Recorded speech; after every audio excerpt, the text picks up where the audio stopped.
started at 9:06 a.m. Welcome to the Birmanns. Yay. Nice to have you here. Thank you. Great to be here. Let's do an introduction. So, Kaylee, you can go first. Ladies first. Sorry, Taylor. No problem. Just let's talk through who you are, what you do, and whatever else you want to share. Okay. Well, I'm Kaylee Birmann. I'm, from downstate Kalamazoo, Portage originally. Moved up here 5 years ago. I do marketing for Prime Specialty Contracting. What brought you here? This guy. You dog. Amongst other things. You know? Yeah. I actually, moved up here. Well, we lived back in Kalamazoo probably for like 6-ish months, 8 months. COVID time? Yeah. Once you moved back, yeah. Yeah. From Hawaii. So a little bit of a jump to come from an island that's super sunny all the time to here. You lived in Hawaii? Yep. For 7 years. What were you doing there? So I graduated from Western Downstate with a degree in teaching, special education. Started teaching for 3-ish, almost 4 years, and realized that I despise like the education system, Common Core. Not a fan of it, especially when it comes to like children with special needs. Yeah. I think that every kid should have an individualized education plan because we all learn different. Mm-hmm. But my pay was affected by how well my students were testing at grade level. So just didn't love it. So 4-month vacation to Kauai and then didn't ever come home. And you stayed there doing what? A lot of different things. I started teaching at a private school. Really cool, but their emphasis on education isn't really there either. It's very like cultural.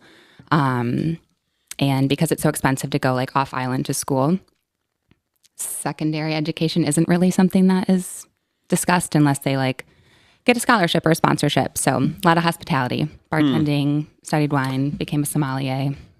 Yeah. So we'll get to you. But I have It's a long story. I have a question for you because I didn't realize that you had gone to school and came out of it, with intention of going to education. Mm-hmm. We have a lot of coaches and a lot of people who get involved within the organization from education. And they get involved because of what they want to do with kids, which they feel they can't do anymore with kids at school. Yep. So a couple weeks ago, 3 weeks ago, I was down in Lansing to speak at an event for ISDs kicking off their school year. And Stacy and I, my wife, we got into this conversation. I think it was the night after, actually, after I spoke, because I got a chance to hear what the schools down there are focused on and what's at the top of their list of things that they need to do with the student body and the teachers. And we were having this conversation that night about what is the intention of school? Why do kids go to school? So my idea was, and I was kind of quizzing Stacy, asking her, am I crazy? Like, for 51 years have I been off base? My idea is K through 12 is like we're educating, teaching, shaping kids, not only intellectually, but character development, those fundamentals to be a productive, contributing human in society, right? That's K through 12. As you get up in the ranks toward high school and get ready to leave to go into higher ed, you're starting to become more specialized, as you should, in theory, be figuring out what your path might be in life. Is that not right?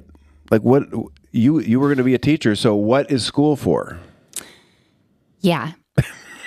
Sorry, big questions right away at 9:10 in the morning. It should be directed towards that. I think that cognitively, like, you should be developing, but also like social integration. Like, you should teach kids how to act socially appropriate for their age with their peers, but also with adults. But then you get into secondary, and I think that it should be more what sets you up for after school.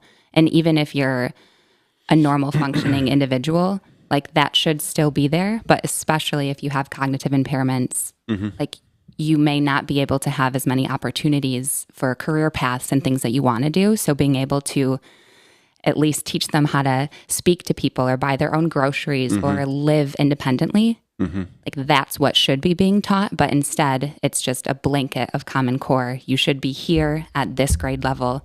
If you're not, you're behind. Right.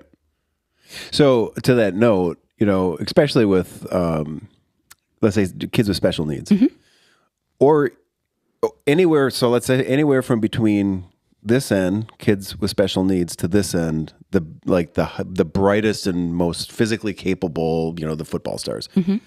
There's a lot of kids in between. 100%. A lot of times I feel like this end, this 10% on the top end gets lots of attention. Mm-hmm. This end, the other 10% on the back end, they get attention because they have special needs and they need special consideration and help. Mm-hmm. The 80% is just kind of a free-for-all. Mm-hmm. Yeah. School seems it seems like they get brought in, the kids get brought in, and right away we're starting to, whether intentional or not, we're sort of telling them where we think they fall in this community of kids based on what they can or can't do at a certain point, right? Mm-hmm. So my example, it just chaps my ass, is apparently now in high schools, this is a thing where if you're on the basketball team, you get to have a full life-size banner of you somewhere in the school with the rest of the team. Mm-hmm. And I can completely understand why for the parents of those kids, they are all in on that, super excited about it. And I could see like Cable's going to be on the basketball team if he continues to play. He will not have a banner. Mm-hmm. I will absolutely refuse to have that up because I don't know. Like if I'm one of the kids who's just part of the student body, 1,000 kids, and I've got banners of like 15 kids in the school. What's that telling me? It like causes kids to idolize people based off of like what's shown. Yeah. Yeah. Like I think it's like a false sense of identity. Before MCIC went over outside of 906, this whole conversation about banners started becoming a thing. Mm-hmm. And I can guarantee you over my dead body that would have happened while I was involved. Just being straight up like, I'm like, listen, you want to do it, cool, but not part of 906. Right. Because that is counter 906. That's like counter everything we're about. There's just no way. I don't know. Education's complicated. It is. And I think about you, like it's so terrible that somebody like you is not in education. Mm-hmm. That is terrible. It was like, since I was 4, 5, 6 years old, we lived next to a woman that had an after-school program for kids with disabilities, and I'd volunteer with her every summer, make cookies with them. We actually took a trip to Michigan's Adventure. I dragged Tay along one time, and like I loved it. That's what I wanted to do. I never questioned anything else, but I also feel like I was never introduced to what other opportunities there were. Like for us, it was trades, teacher, doctor. That was kind of what was put in front of us. So if you didn't know, which you didn't know, kind of leaves you in a pickle for later. A very limited menu. Yeah. Definitely. So you're with Prime now. Marketing? Yep. Advertising? Yeah. Social media? Yep. Content creation, graphic design, website design. You create the graphic design? You create the content? So like, what are you creating for them? Are you creating slides? Are you creating merchandise? Yeah. All the above? All of the above. Stickers, apparel, coding our website currently that's going to launch hopefully soon. Planning events, planning. Community outreach. You were taught that or you learned that? Learned it. Yeah. And what platform are you using? The website, is it WordPress? Elementor. Through WordPress? Yes. WordPress site, yeah. Okay. Do you know where I'm going with this? Yes, I do. We'll talk later. Yeah. We have more to talk about, but not in the podcast. Okay, Taylor. Is it my turn? It's your turn. Where do I start? Fairly similar story. We grew up a mile apart from one another, but didn't meet until sophomore year of high school. Freshman summer, but yeah. Mile apart. Yeah. Yeah. Different- City was really In the big. same city. Different elementary schools, big town, Kalamazoo, different middle schools. Yeah. Yeah, there was 3 different elementary schools, West, Central, North, same for middle schools, and then West got nixed going into high school. It was just Central and Northern, so What's your age? 32. 32. Both the same age. I'm Yep. 31, I guess, but yeah, Okay. we're getting there.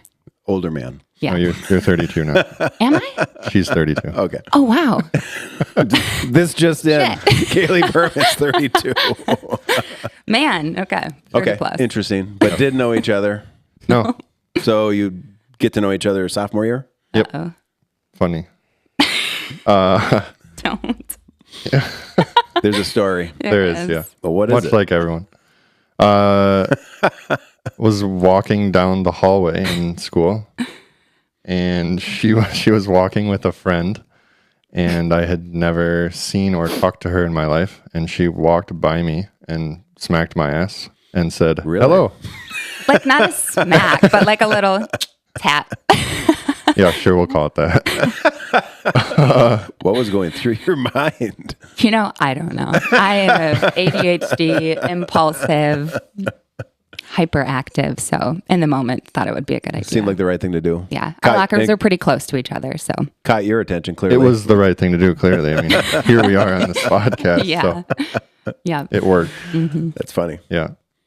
But yeah, where do I... How'd you get up here?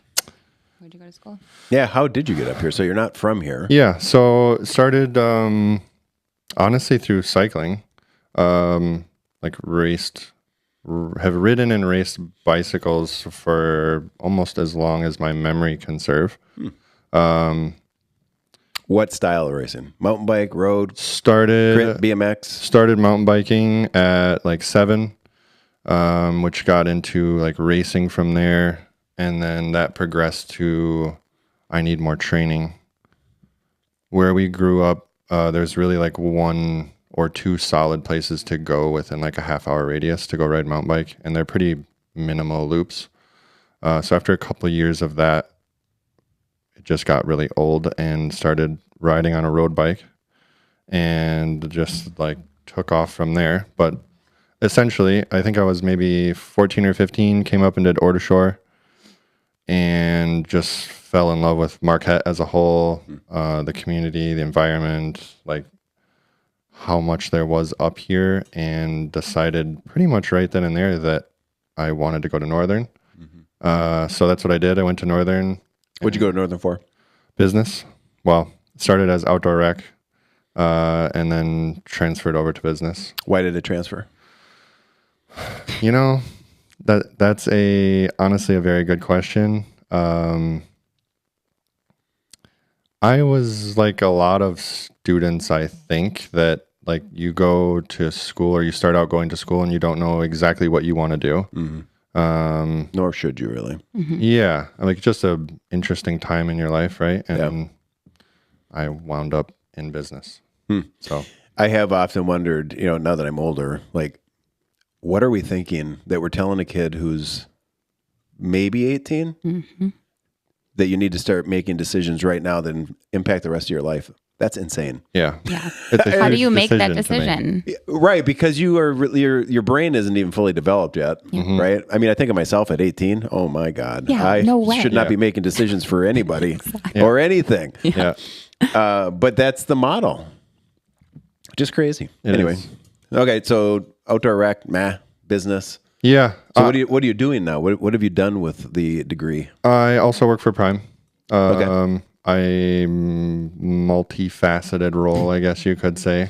What does that mean? I'm an He wears estimator, a lot of hats. project manager, kind of do a whole slew of different stuff there. Yeah, that's probably not totally unusual in companies up here. Yeah, Pretty common, right, Mark? for sure. Do a little bit of everything. Lots of feathers. Yeah, Lots of feathers in the hat. yep. Definitely. Enjoy it. I do, yeah. So is that how you ended up getting hooked over there? Because he's there, familiarity? No? No, when we first moved up here, I actually didn't have a job. Okay. We moved up here. He had a job through a family friend. And so I kind of just was looking around at stuff to do. Saw an ad on TV for an account executive at WJMN when they had their CBS affiliate. Okay. Started doing marketing, got Prime as a client. Corey, as guest, has tried to hire me for the last 4 years. So finally just had the opportunity. And yeah, that's where I landed. That's good. Yeah. So how'd you woo her up here? We moved up here on a whim, honestly. It was like Crazy. right at the beginning 6 months of COVID. That's an and- interesting time. Yeah. Yeah, we were in Kalamazoo. She had just come back from Hawaii, and we were like, we want to do something. We want to go somewhere. We don't want to stay stagnant, just kind of hanging out here. We were pretty over Kalamazoo. Yeah. just growing up there, being there constantly, and Need a change of venue. yeah. And that's kind of how she got into cycling. Yeah. Because we were looking for something to do like everybody, get outside. And I hadn't been actually riding my bike in years. Like it was a long time. So when did you get away from it? I got College? away from it at 19. Yeah. Did NMU not have a cycling team or club team at that time? No, so it was kind of progressional burnout. Yeah. Well, that makes sense. He was at a very high level for a very long time. So Yeah. I think being that young, Yeah. it was just, yeah. That was also one of my primary concerns with youth racing. Yep. Yeah. I've told the story before. We lost a girl one of our first couple of years as 906 when we only had like 6 kids. So you lose one kid, you lost 25% of your roster. Yeah. Yep. Yeah. And it was just like, the only reason that she quit is she was just burned out. She's like 15. Yep. You know, and I'm looking in the mirror like, what are you doing? Yeah. Yeah. It's So- tough though. It 'cause- definitely, I mean, it happens. We were actually listening to your podcast with Christy, and I know the question came up of like youth coaching Yeah. at a higher level. Yeah. Just a lot of miles every year, like Yeah. 8 to 10,000 mile years at 15, That's 16. a lot. no free weekends, Yeah. traveling across Yeah. country, abroad. Yeah. Yeah. I think my senior year of high school, I missed like 108 Never days saw of him. school. Wow.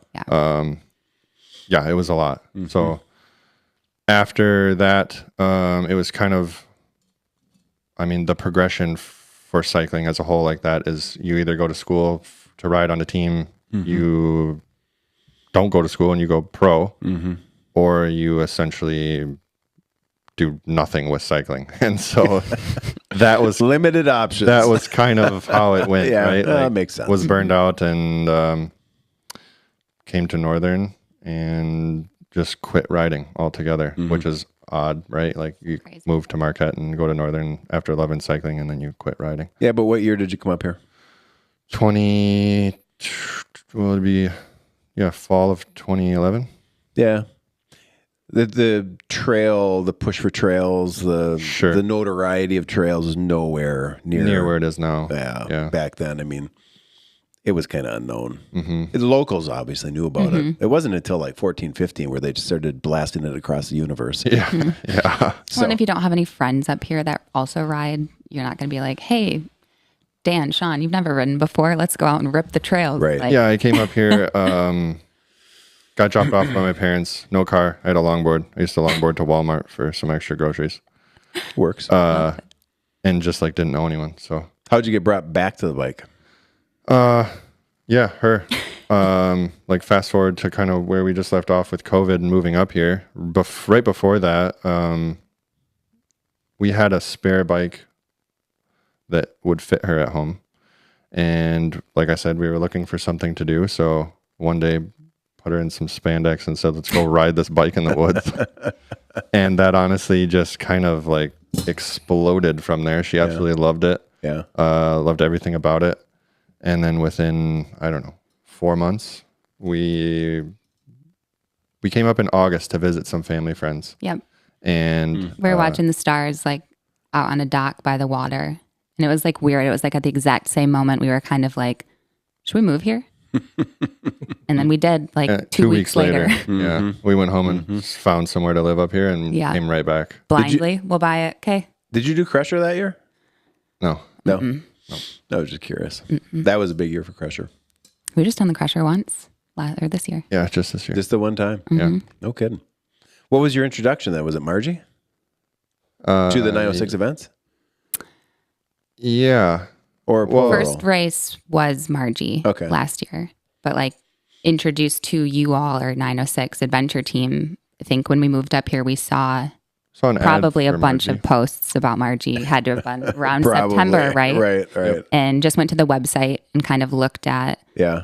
wow, look at this organization. Great. Saw, youth coaching. Yeah. I love kids, obviously, like wanted to work with them. We knew nobody up here, had no friends up here. Yep. I'm a social butterfly. So Yep. I was like, perfect, signing us up to Yep. coach. And yeah, attended the summit and then kind of snowballed. You got us. I'm not complaining. Yeah. That was a good acquisition. Yeah. We love it. Like it's a cup Absolutely. filler for What was sure. what was the coaching, or what is the coaching like? Working with the kids. Phenomenal. Obviously you go through a lot. You learn a lot. You coach a lot. It's just kind of like you said, right? It's a cup filler. Yeah. It's hilariously funny at times. It is It certainly can that as be well. frustrating too. Absolutely. But I think that's just makes us better people, have a little bit more patience, like be willing to invest into them a little bit more. And I'm sure Mark has said this, or you have, or we talk about it, or everybody says this, like same with teachers, right? That may be the only positive adult interaction that kid gets away from home. So if that's Yeah. also us as well, like Yeah. why would I not want to be that? Why would we not want to be that for someone? And Yeah, then just to absolutely. see everybody like out and about. Hey, Coach Kaylee. Hey, Coach Taylor. Like at Meyer, it's like, hey, it's fun. Yeah. Mark's had that experience, where you start to see the kids out in the community Oh yeah, they're so stoked to see you. and they recognize you. Yeah. And that's why I think it's important, like they're developing relationships with adults within the community that are not their parents. Yep. And they're learning how to have those interactions. That's critical. And it has to start as early as possible. Yep. Yeah. Absolutely. So if things do go sideways in life, they don't feel like they're alone, Yep. Yeah, which unfortunately a lot of kids end up in that spot right now. they sure do. So have you guys been coaching a couple of years? 3. 3. Has it changed at all through the 3 years from your perspective? Meaning the kids we're with, have you seen any, do you think you notice any trends? Yeah, for sure. I do. I think this year I've noticed that like the kids maybe are more bubble wrapped than the previous 2 years or our first year. I think that I've heard a lot more excuses of why they can't do this or can't do that type of thing. So Yeah. not like it's a bad thing, but you can just tell that maybe there's not as much push or tough love kind of going on these days. So That's interesting. And I wasn't we didn't talk about this before we came in, so it's not like you were led there, but it's interesting to hear that because I think we're seeing different things, different trends within the I'll call them classes, so the class of 2025 this year. It's interesting to hear you say that. If you go back to like the original class and you start playing it forward, the whole community of kids that's involved in the program has completely changed because we're reaching more families and kids who are literally using this as a introduction or an entry point into cycling, into that community, into that activity. And we've had a couple conversations that we think it's demanding, I don't want to say more, but different things of our volunteer coaches that we realize we need to adapt into training to continue to do this at a high level. I think certainly I'd like to add on to that. One of the things that I've noticed, at least from my first year, is that the kids that are in the program are, like this past year, maybe they aren't cyclists, period. Like they Correct. are in the program now for other reasons or Correct. to develop and learn in that regard. But my first year, it felt more like the majority of the kids, at least, whether they ride with their parents or their friends, like they're into biking, right? Yeah. And I think this year it was good to see more kids that like were clearly not at all. And like they're at a much different learning level. So Yeah. From my perspective, just observationally, I'm not in the groups anymore because it's shifted more administratively for me, or I'm stepping back. They're running more of the show now, he and Elizabeth. But I feel just from observing at BaseCamp that the general level of fitness has changed. Meaning it's not where it was before with other groups of kids. Not as fit. Not saying that in a bad way, actually saying that in a I thank God you're here kind of way. absolutely. Because this can help offset and maybe send the kids in a positive direction. Because the fitness isn't, from my perspective, the fitness is not where it should be for kids of this age. I would agree with that. Yeah.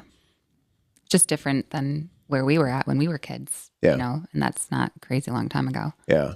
Well, I mean, the data is showing that the kids are, it's not that, and I'm not blaming the kids. No, Yeah, right. never. They're more sedentary. Yeah. There's less playtime. Were you guys at the summit this year? Not this year, but Dr. Reinhardt did a presentation on that. There's a whole slide deck. And when you start looking at some of the information, it's like, it's not to be doom and gloom or, Chicken Little, the sky's falling, but you got to look at it. Just reality. It's reality. And Right. sometimes the reality isn't great.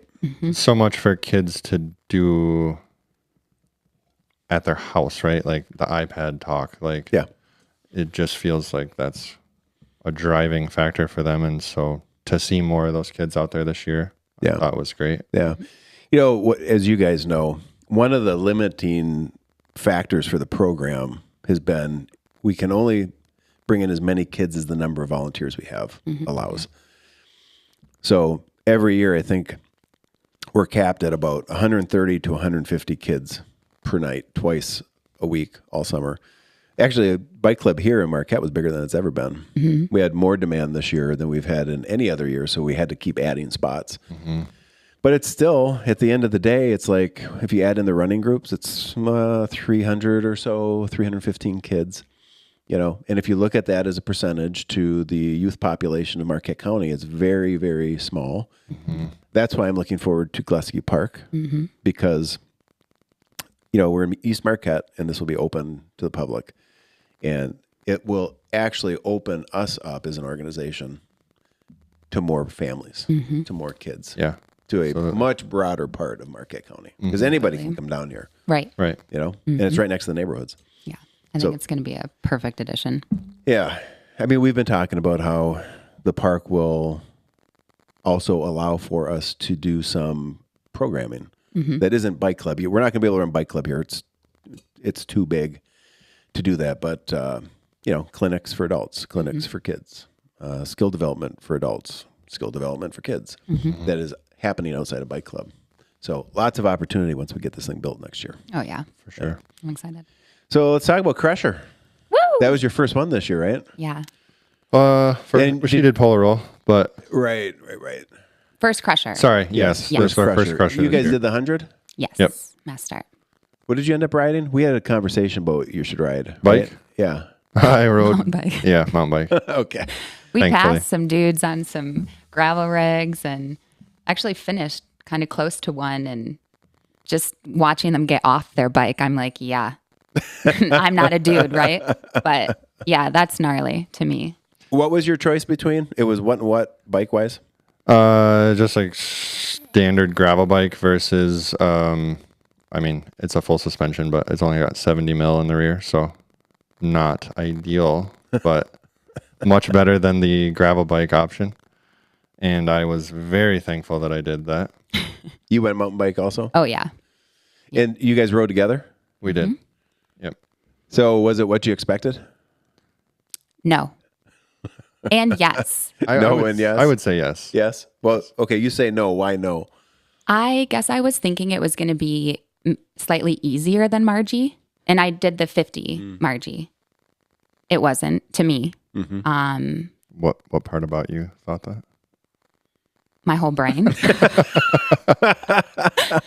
Yeah, I mean, I get like the longer distance part of it, but Yeah. I guess in my mind, I was thinking gravel, even enhanced gravel. Right. And then after It's doing, a funny term for that race. I know. I love it. yeah, even doing the EX40 beers route, I was like, oh my gosh, this was beautiful. I loved this day. The 40 beers? Yeah. Yeah. Like super chill. I mean, not like chill, but chill day, chill pace. Yeah. And I was like, perfect. Like I could do double this, triple this. Totally different. So what was it the single track that took you by surprise? Is that what it was? Or what part of it? What was hard? I mentally struggled on that race, and that's usually not where I struggle. I am like a blast of glitter or sunshine ripping through the trails. Like I want to talk to people. I want to know their story. I'll Yep. talk to them even if they don't ask me, Okay. anything. But I don't think I would have finished if I wasn't riding with him or if he didn't kind of Really? Yeah, like we got to what was it, mile 80-ish? Yeah, it was a little before that, I think. Whatever. Just a Felt little like we bit. were at mile 80. Just kidding. But I had like turned my hydration pack to the front of me. Like I was riding like that because my back was hurting. I was pissed about something else, and I kept, trying It to. was a lot of whining. It was. And that's not usually, I don't think I whine a lot, but No. I was, in a dark spot. My body was hurting. Like I was crying. I was pissed. What was it coming from? Do you know what was driving it? My feet. I had so many hot spots. My shifting wasn't working great. Like my knee was starting to hurt. My back absolutely killed. I was hungry. Things weren't going well. They A were lot not. of little stuff, right? That Yeah. adds up. That It adds just up, yeah. kinda- Yeah. So I told him, I think I'm done at the next checkpoint. And he just said, okay. And then he took off, like picked up the pace. And that got Bye. me to also shut up and pick up the pace. So If I'm not riding next to her, then she'll just be whining out loud. So eventually that will stop. yeah. And then after that, I don't think we talked for 6 hours, like didn't say a single word. I like There was that. a big chunk of time where Mm-hmm. we were I like that. completely speechless, Yeah. just out in the woods. What was going through your head? Honestly, She's gonna kill me. Watch out. They're gonna find my body in the woods. I was just absolutely loving it. I thought that course was phenomenal. Yes, like it was very challenging, but it was fun. Like I just had a really fun day on the bike. And I knew that if I kept a positive attitude and mindset, that it would project onto her. Yeah, that's a good strategy. And it did, because we got to that next checkpoint and we had a little food. She stretched her back. She ditched her hydration pack. Best decision ever. And I went to hop back on the bike and take off. And I just kind of looked at her. I'm like, "Are you coming?" She's like, "Yeah, I'm coming." So, had you ever been in this kind of spot before, where you're thinking about quitting? Nope. I've never, knock on wood, chosen to quit. I've had a couple like big crashes that have pulled me out of a race, but yeah, I'm not like a quitter. I'll crawl type of thing. But yeah, I don't know. Something just was off with me. Yeah. It happens, right? Yeah. And I think I kind of like ate into that. Like, woe is me, pity party. Like, you feel bad. You have an excuse. It's right there, like a little carrot dangling in front of me. But yeah. So, smacked it out of the way. in reflection, what did you get anything from having had that experience going through that? Oh, yeah. What's the takeaway for you? Well, just that like my brain isn't as strong as my body. Well, I don't know if that makes sense. But Yeah. like my thoughts. You pulled through. Sure. Though. Yeah. Like I could talk myself out of anything, but my body wasn't tapped. Like I was smiling and jumping up and down and running around at the finish. So clearly had more, in me. Yeah. But it was just in a lighter light because I was done. Yeah. Yeah. It is. I don't know where I've heard that before, but somebody said, maybe it's Goggins, something about when you want to quit, you've actually only reached like 40% of your actual, ability. Yep. That it's your head that'll quit before your body actually will. Oh yeah. Absolutely. And that makes a lot of sense because you see it time after time. 100%. And I think I was a gymnast growing up competitively. So like mental head cases are what we're classified as. Like have to have a certain ritual, flick your heel out before you go down the vault runway or tap your shoulder and whatever you do before you get on bars. And so I think like it's taken me a long time to get out of that mindset of like everything has to be perfect. Everything has to be right in order for you to complete this. So Yeah, because cycling is rarely that. 100%. It's Racing, a mixed bag. particularly these events. Yeah. So what was your strategy, during the 6 hours where you're not talking?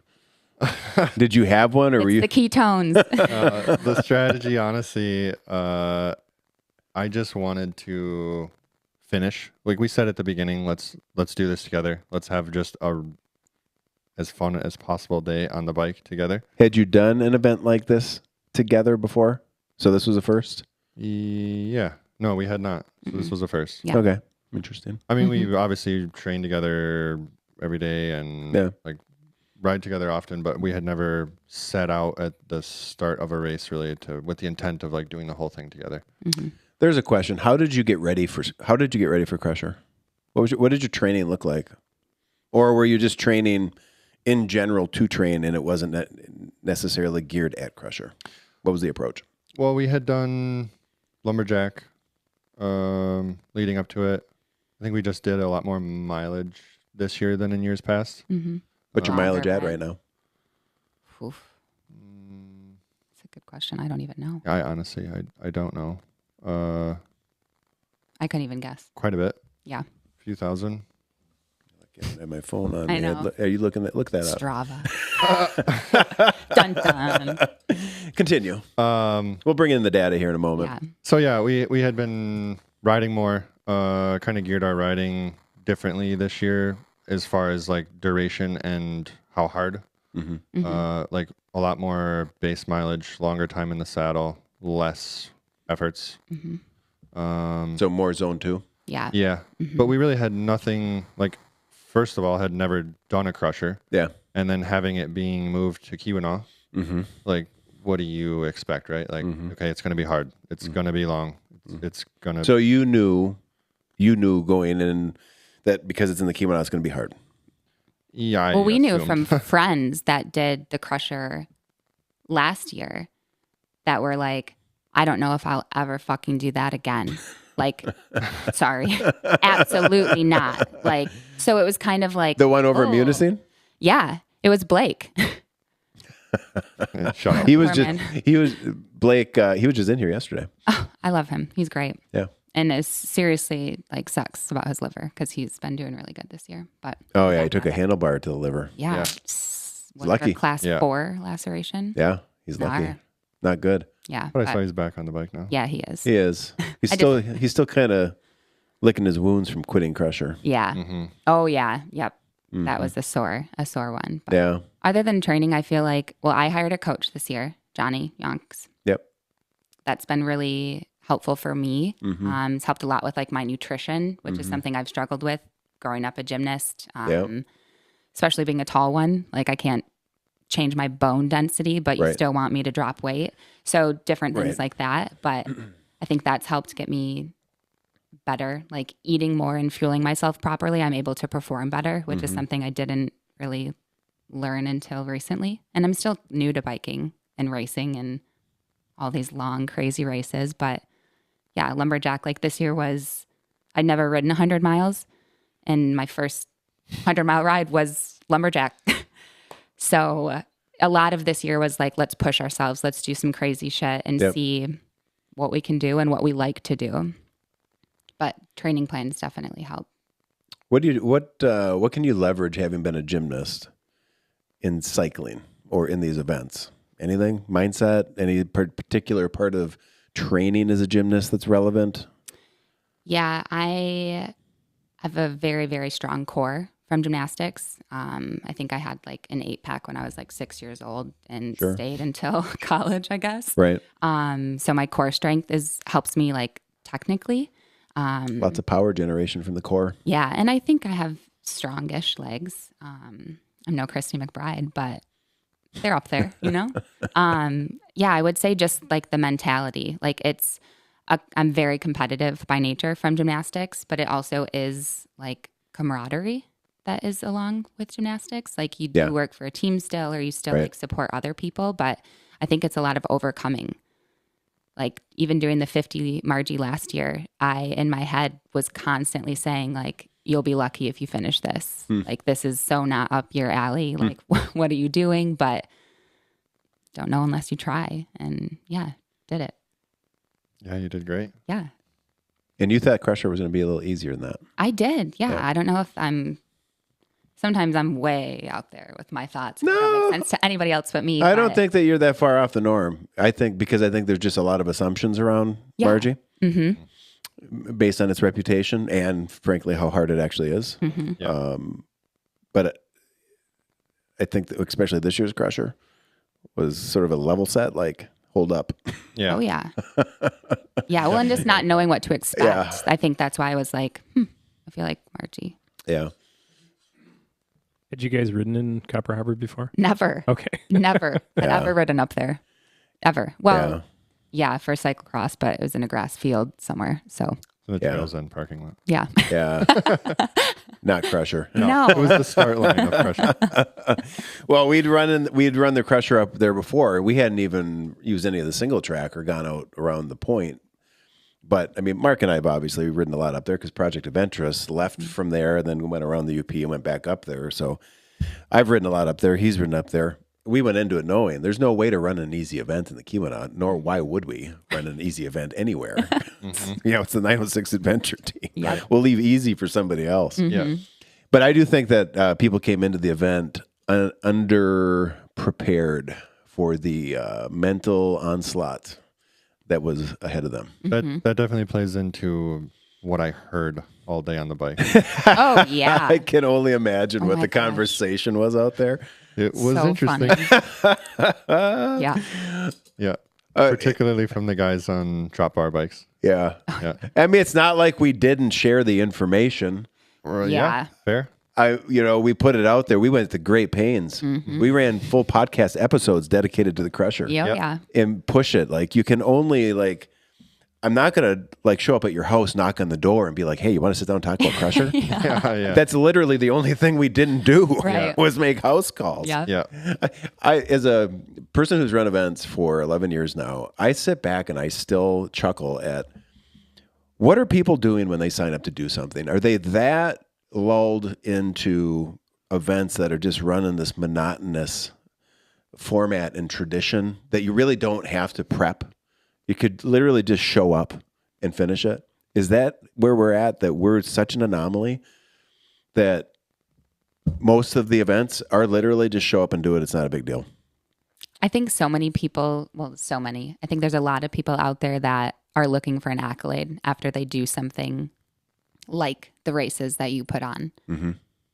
You know, you get that from doing something way smaller or something less taxing on your body. So because there is no accolade, Right. they're not doing it for themselves. It's not a you versus you. It's a Right. me versus everybody. And I need to be on top. Some external motivation. 100%. So I think the Yeah. people that are doing this are doing it for their family, doing it to get more females involved in the sport, doing it to prove to themselves that they Right. can do it. And that's, I think, the why you should do it. Yeah. Yeah. The first thing, to me, the sequence of events is you should come do one of our events to find out for yourself, for you, can I do this hard thing? Right. Because it's going to be run by an organization that's not going to hold my hand and make sure I get to the finish. Exactly. Right? Yep. So you prove it to yourself first. And then you'll get some sort of life lesson from that. You'll get Absolutely. something of value from it. 100%. And then maybe do it again and bring your kids. Exactly. So your kids can see that you do hard shit, Yeah. right? Let them see you in this ugly place of self-doubt and wanting to quit. Yep. So important. And, that word accolade, it's so accurate. I think a lot of people are looking for accolades and resume fodder. Yes. Something they can blast social media with Yeah. and get everybody to comment and say, Yes. you're amazing and you did so good. Yes. And as you are proud of some things and you should be, Yes. but if that's your main reason, you're doing it all wrong. Yes. Yes. And is it really that hard? Right. Some of the stuff, is it really? Yeah. I mean, what are you celebrating here? Just celebrating to celebrate? Right.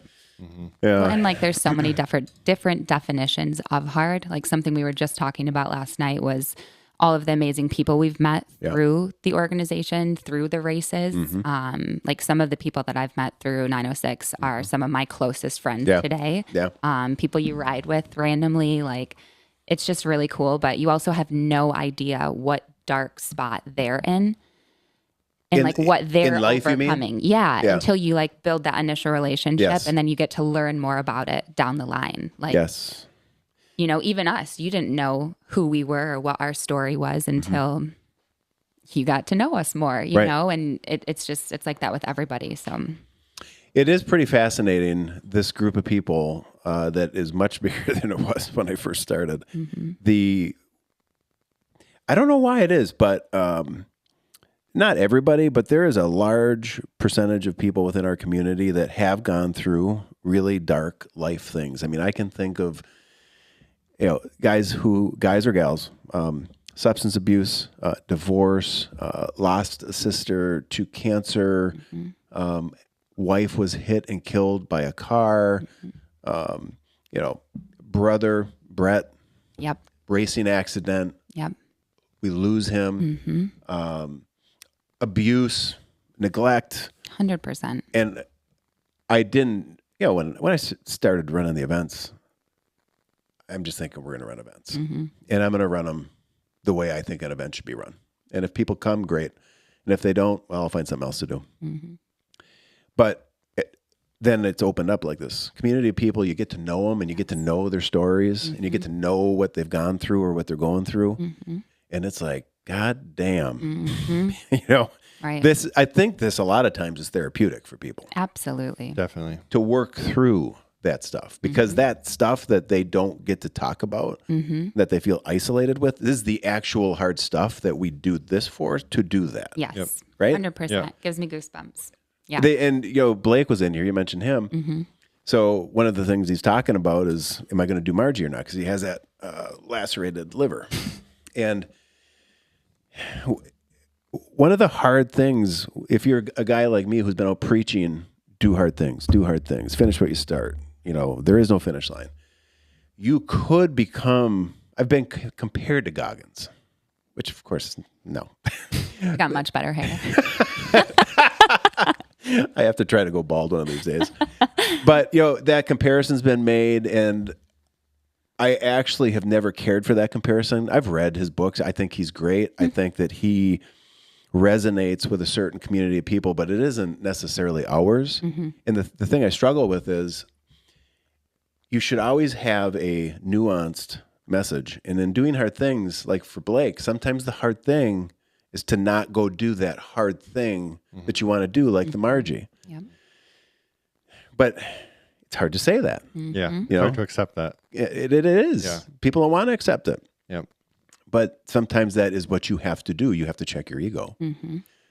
Well, you look at Dawn also. Yes. Yes. Yes. Talked with her a lot this week. Like, she's a little sad, right? As you know, you gave her great advice. Yes. Bless your heart.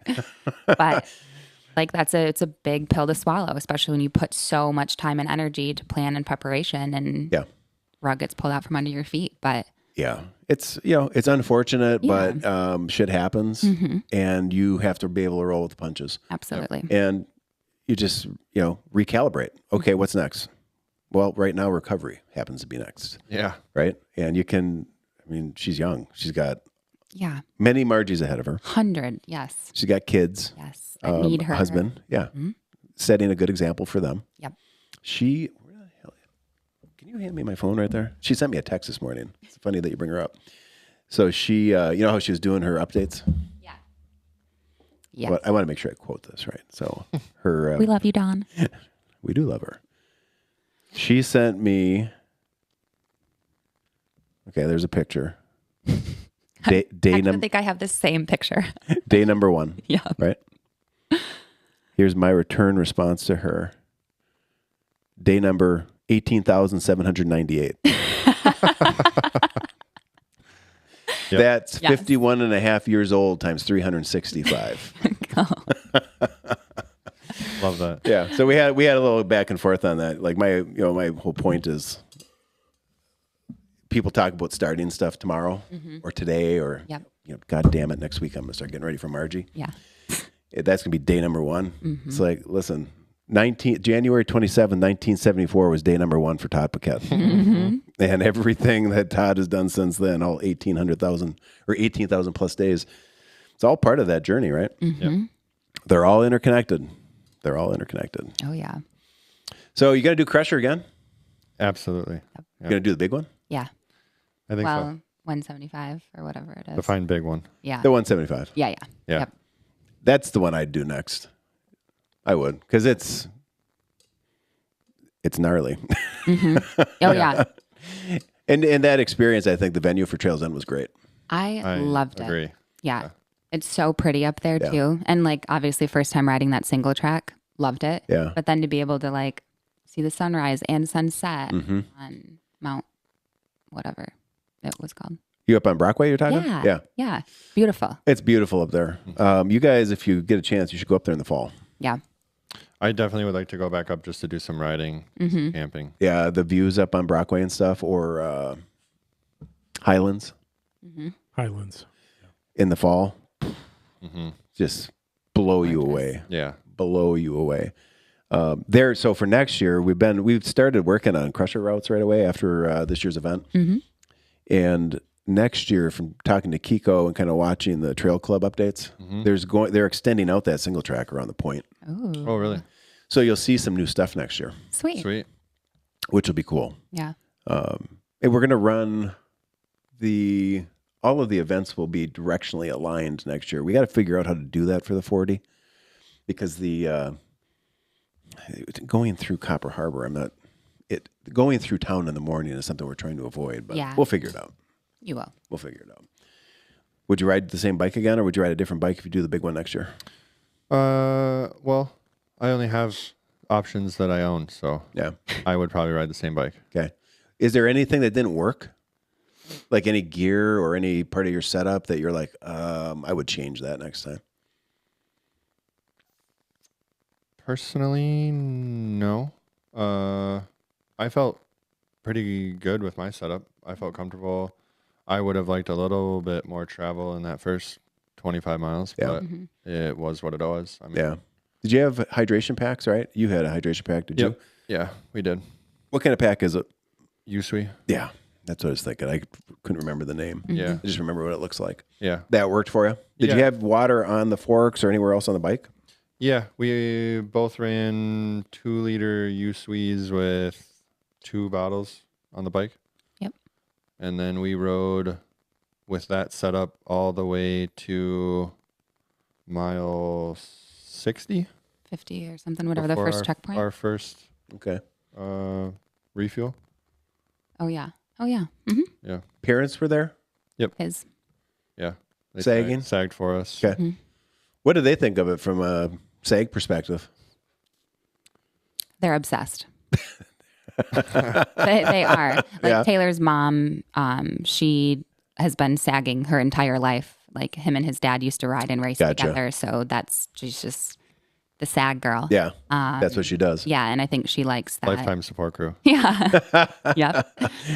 Yeah. We should have a Hall of Pain for Suffer Crew or for support crew. There you Yeah. You know, there should be because that's tough. The It folks that is. show up year after year, race after race. The people who are out there through the night. randoms that are Yes. just there at a random road and you see them and Yeah. they say, hell yeah, you got this. Like you just want to hug them. Right. Like get off your bike, give them a hug. Like I needed you Yeah. right here, right now. Yeah. Yeah, Yeah. It means a lot. it does. It really does. Yeah.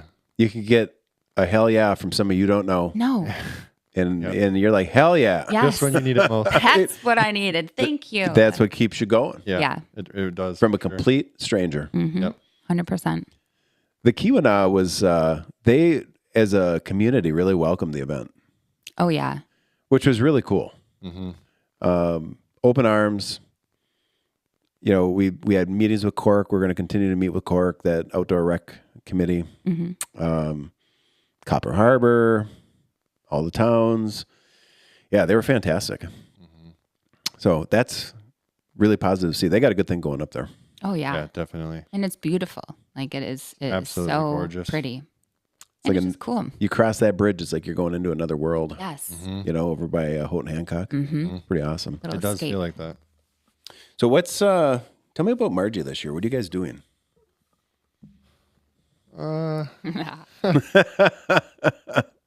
The exchange of Yeah. looks. Yeah. I think our answers might be different. I'll let you go first. I am going to push to try and buckle.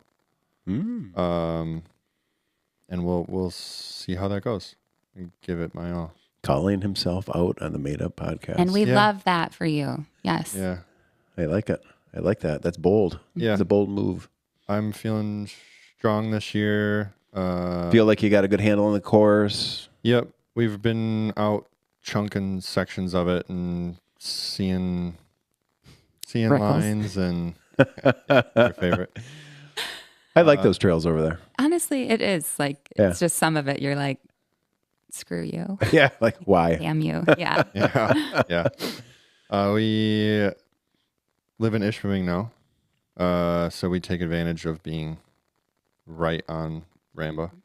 So we've been riding that more this year than ever before. Mm-hmm. And it just feels like, why not? Yeah. Right? Yeah. Do you have a spreadsheet? I don't. Okay, good. No. I was going to say, I posted a picture about that in Margie Gessick talk the other day. No. About no, spreadsheets. No spreadsheet. Okay. Like a goal, to get to Jackson Park and like. But do you have it in your head what your mental marks are? Like what the pace is, where you need to be at certain points? I would assume you at least got that, right? Yeah. Yep. I feel like I have a good handle on what works for me, what doesn't. Yeah. What I need to do. And honestly, you never really know, right? Until you get out there that morning and you start spinning those pedals around. Oh, yeah. Have you talked to anybody who has buckled? Talk to someone that's been close.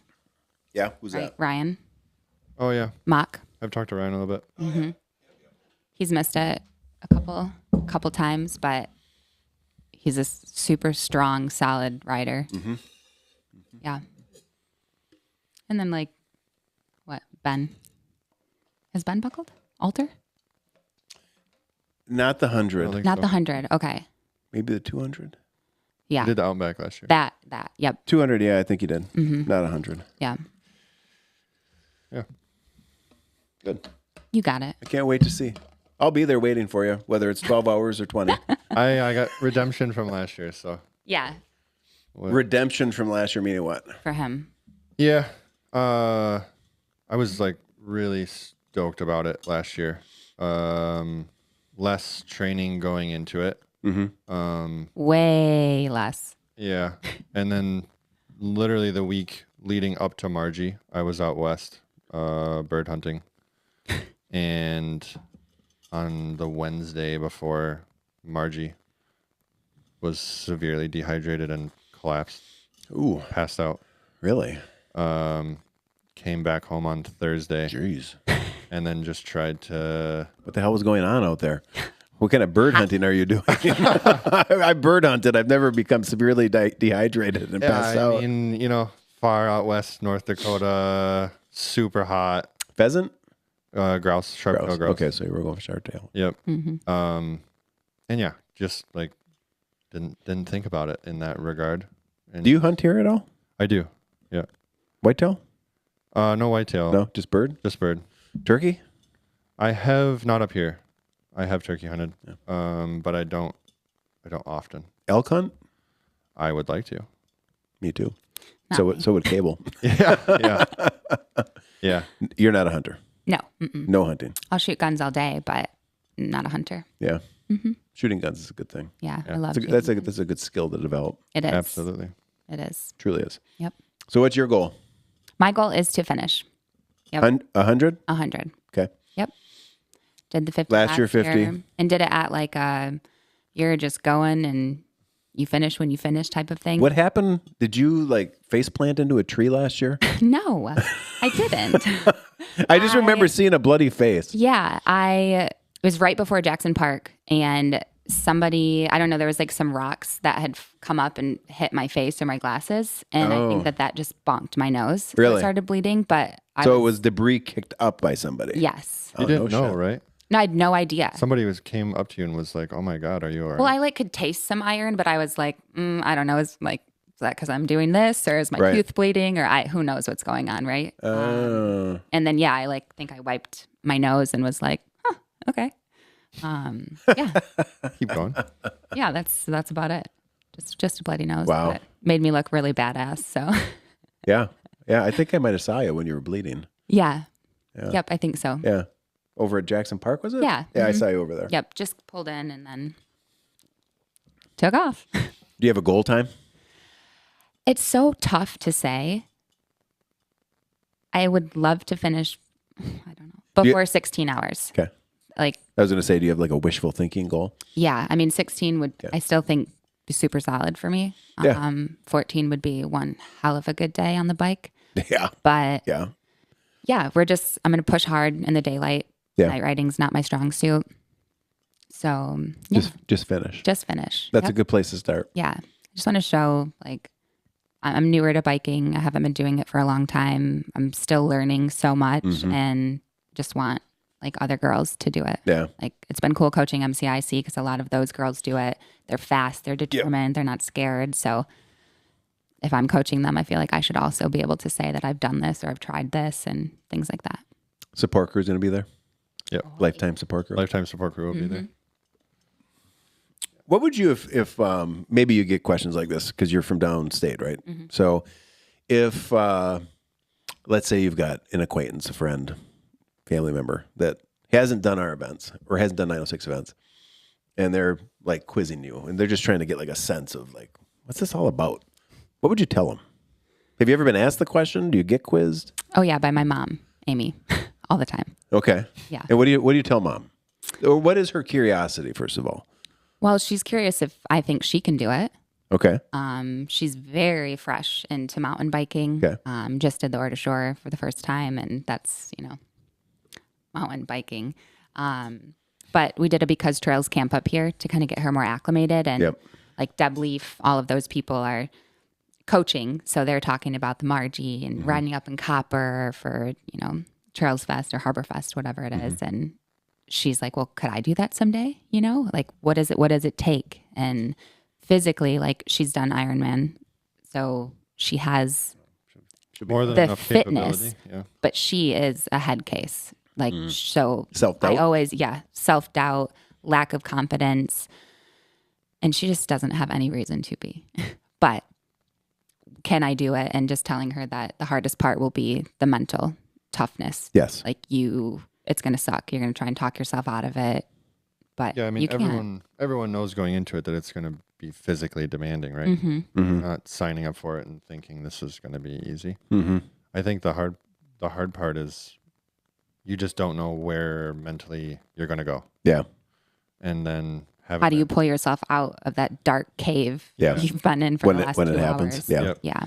Mm-hmm. But then also, like, what does it support? I thought 906 Adventure Team was for youth and cycling, but it's not. You do all these races as well and different things. So she's just trying to wrap her head around. Trying to understand it. Yeah, exactly. Yeah. What do we do? But obviously now with 906 Kalamazoo, Yeah. Has she been to the website? She has been to the website. What does she do? She's a nurse practitioner. Did I talk to her? You might have.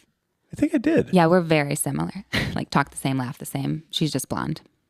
I think that I did talk to her. Yeah. Last year.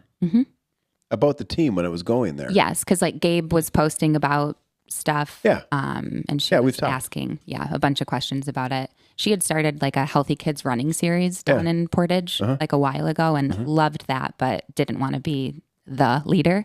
So I think she'll get to coaching maybe this next year. That'd be great. Yeah. She's like mid-house reno, so. So you make sure to tell mom. Tell Amy. Todd has an entry for her. You hear that, Mama? She just needs a call or text. Deal. And she's in. Love that. Called out by Todd That's on right. the podcast. Amy. Yep. She's going to love that. Get after it, Amy. Yep. Yeah, that her question is a common one that I get, like people trying to mentally put it together. Yep. We do a way better job today than we did years ago connecting them, but there's still work to do. Yep. There was, maybe you've heard this before, intentionally when Margie started becoming popular, 15, 16, it was in 16, the 906 Adventure Team website was really, because the way we started was youth. So it was all about youth programming, Friday night rides, whatever we were doing at that time. And then we start Polar Old Margie, and we get into 16, and there's articles being written about the events, and we're being referred to as masochists. And these articles in the local community, circulation newspaper we're a bunch of psychopaths running these events. Well, we had put the events as subpages on the 906 Adventure Team website, and I'm sitting there like, I mean, this is a good problem to have because you're getting press. Yeah. But you're getting press that if you're a parent Yeah. And you land on this website for a youth program in Marquette County, and you find out there are a bunch of psychopaths. Are you sending your kid there? What are you guys going to do with my kid on this bike? You know? Yeah. Yeah. So it was like we actually, that's when we went on this journey of the 906 Adventure Team website was just the youth program. And then Margie had its own website, and Polaroid had its own website, and Crusher had its own website. And then a couple of years ago, we were like, it's too hard to figure out the full story. We got to bring it together. So since we did that, it's been way better. Yep. But there's still, you can't share your message too often. Absolutely. Which, with you being in marketing and what you do, you get it. 100%. You have to be out there relentlessly sharing the message. Yep. And that's why I've been part of the strategy for me lately is I'm being asked to do different speaking engagements. I'm just saying yes more because it's not that I have the time, Right. but it's realizing like we don't get beyond the bubble we're in Exactly. if we don't start getting to more people that don't know who we are, which is going to require getting the message out there. Absolutely. So I think another question that we get, and maybe not from like our family, but I guess kind of, is like, why do you volunteer for 906? Like, you don't have kids. Like, why do you volunteer at all? You don't have kids, type of thing. Like, a lot of the coaches, their kids are in it. Same with MCIC. Yep. But what's the answer to that? Go ahead. because we were new and we wanted to get involved in the community, we wanted to meet new people, but also like coming from education and being slightly jaded with where the future of our existence is going to go. Yeah. Like, want to be a positive role model for those kids. Right. I think we've started, I had put service before self up on the whiteboard, like just right after Crusher. Mark finally asked me about it. We've talked about it a little bit here on the podcast. But to me, service before self, like if you were to distill what 906 Adventure Team embodies, it is that idea in everything we do. And it isn't just us. It's us. It's the volunteers. It's the support crews, that random stranger who gives you a hell yeah that gets you to the next checkpoint. Yep. Like they're out there for you and they don't even know you. They don't have to be there.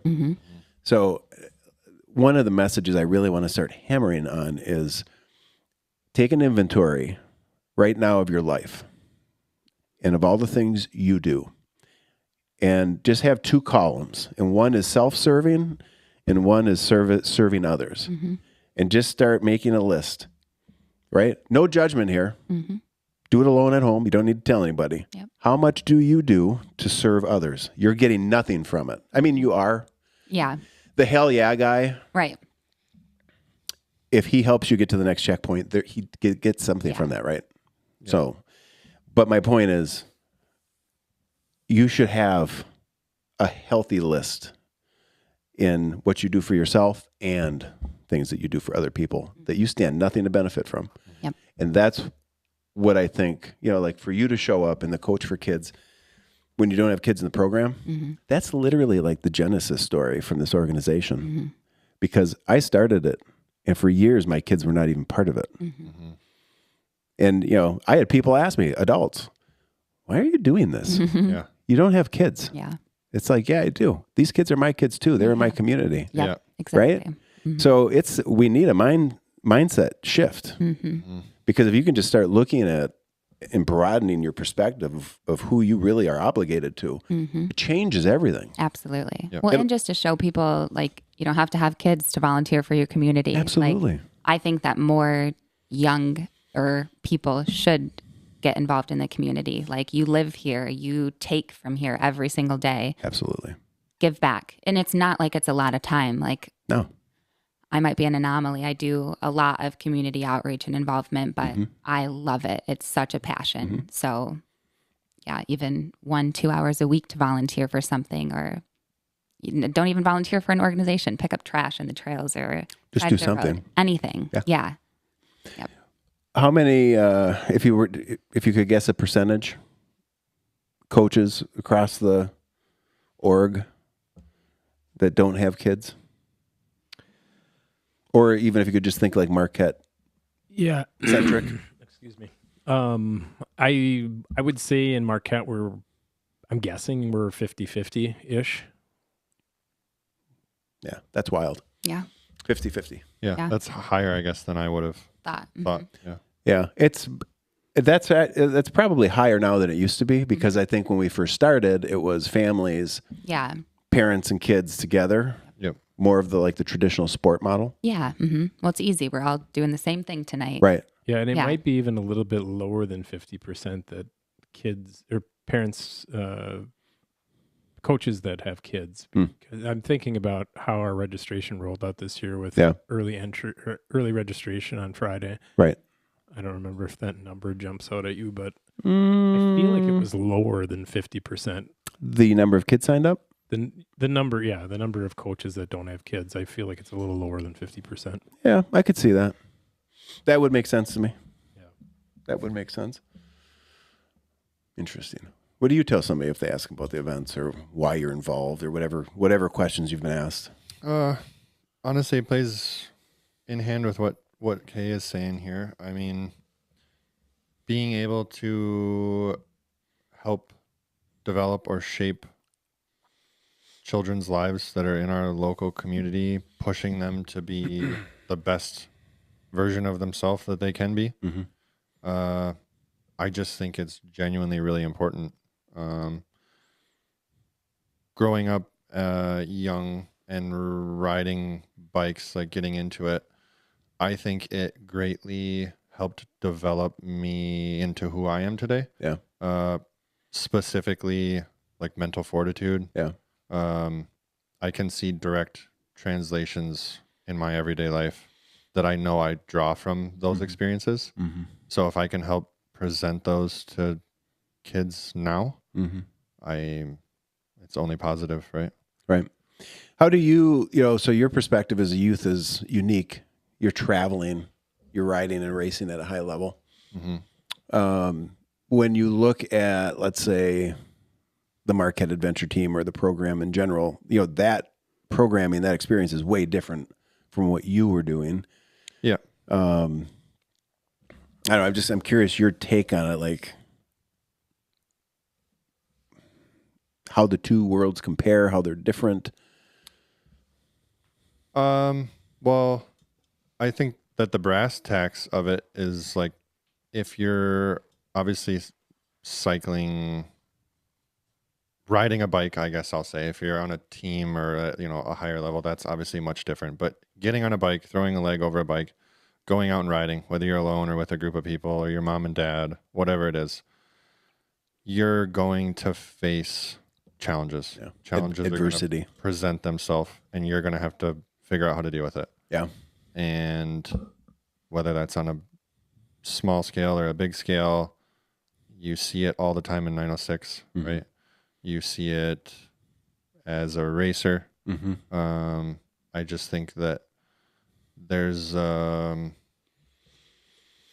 lot of time to be in your own head, and to work through those challenges yourself, because no one is ultimately going to be able to do it for you. You're the one that has to pedal the bike.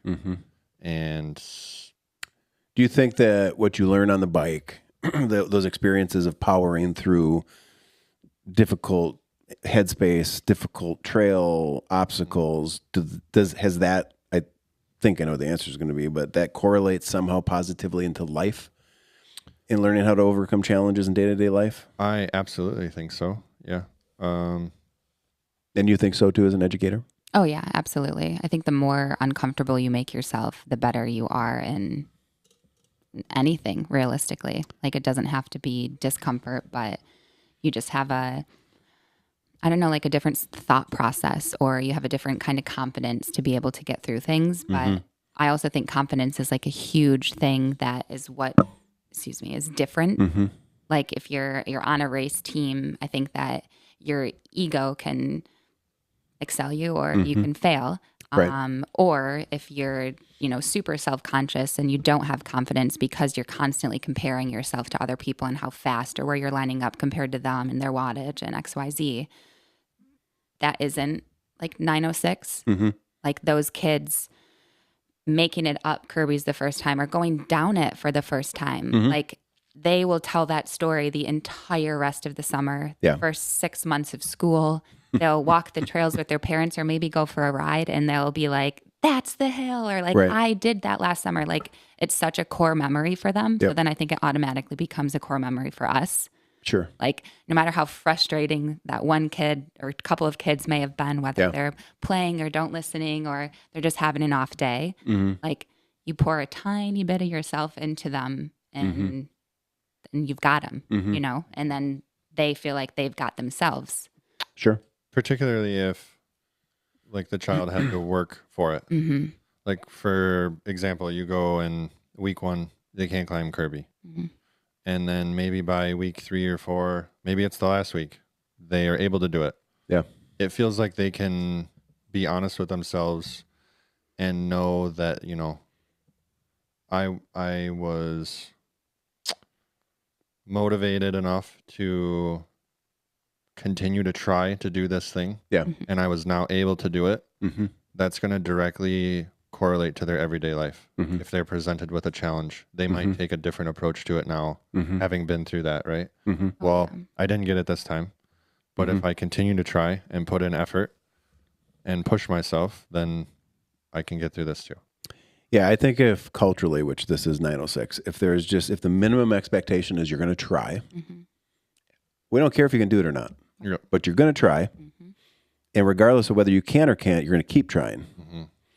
That's kind of like the core for the youth program. Yep. Yep. Try, Mhm. effort, you know, try to tackle something you can't do. Yep. Try to do it. Discomfort. Yep. Well, and I think too, like, even more than just being confident on the bike or even around friends. Like, I had a girl in my group this year who had moved here from Montana. Mm-hmm. First summer here, you know, knows nobody, Mm-hmm. quiet as a mouse the first like 3 weeks. And then now she's Chatty Cathy. Yeah. So it's just cool to see. But also, I think teaching the kids like a word every week, like resilience is one that sticks out. Yeah. They probably don't really understand that word, some of them, at least like the younger kids. Yeah. But then you go out and you have them demonstrate resilience. Yes. And then they Do it. know what it means. Like, Yeah. we had one girl that wanted to try to climb Kirby on the last day 5 times in a row because she almost got there and then got a little bit closer and then she finally did it. And at the top, she's like, I was resilient. And I'm like, yes, That's you the were. lesson. Exactly. So it's just a whole lot that you get from it. Yeah. And you get something from it and they get something from it. Absolutely. Do you think it would be fair to say that if kids aren't, if they're not challenged to do hard things, at least to try hard things, if they're just allowed to just slide by, that because of that, everything else in life is going to feel hard? Oh, yeah. Day Fair? to day is Do you gonna think feel that's hard. fair? Like, I don't think that this is a revolutionary idea, No, it you isn't. know, but I don't understand why it seems to be fundamentally missed by the majority of the adult population. Like, it's like on one hand, we can all agree because we all know we went through these tough times and experiences and they've helped bring us where we are. Mhm. But then on the other hand, it's like we want to not see a kid struggle, Mhm. yet knowing you'd need to step back and let them Mhm. maybe just struggle with them. Mhm. One thing I used to always do, and maybe you guys do this too, when I would get, if I was, wherever I was in the group, if they were riding, I was riding. Mhm. And then if we got to something where they were walking, I was walking. Mhm. So I was sort of just going to mirror whatever they were doing. Now, would I maybe be like, you know, if a kid just didn't know how to ride a line, Right. okay, yeah, I'd be like, hey, why don't you maybe go off to the side? I'll ride it and I'll show you. But my point being, like, most of the time, if they're walking, walk with them, talk with them. Yeah. You know, instead of dropping them. Right. Exactly. Yeah. Catch up. Try to avoid that. The conversations too, hey? Oh, they're amazing. Well, they're one of my favorite parts, but you asked this guy and he's done a much better job at learning how to converse with 9 and 10-year-olds than ever before.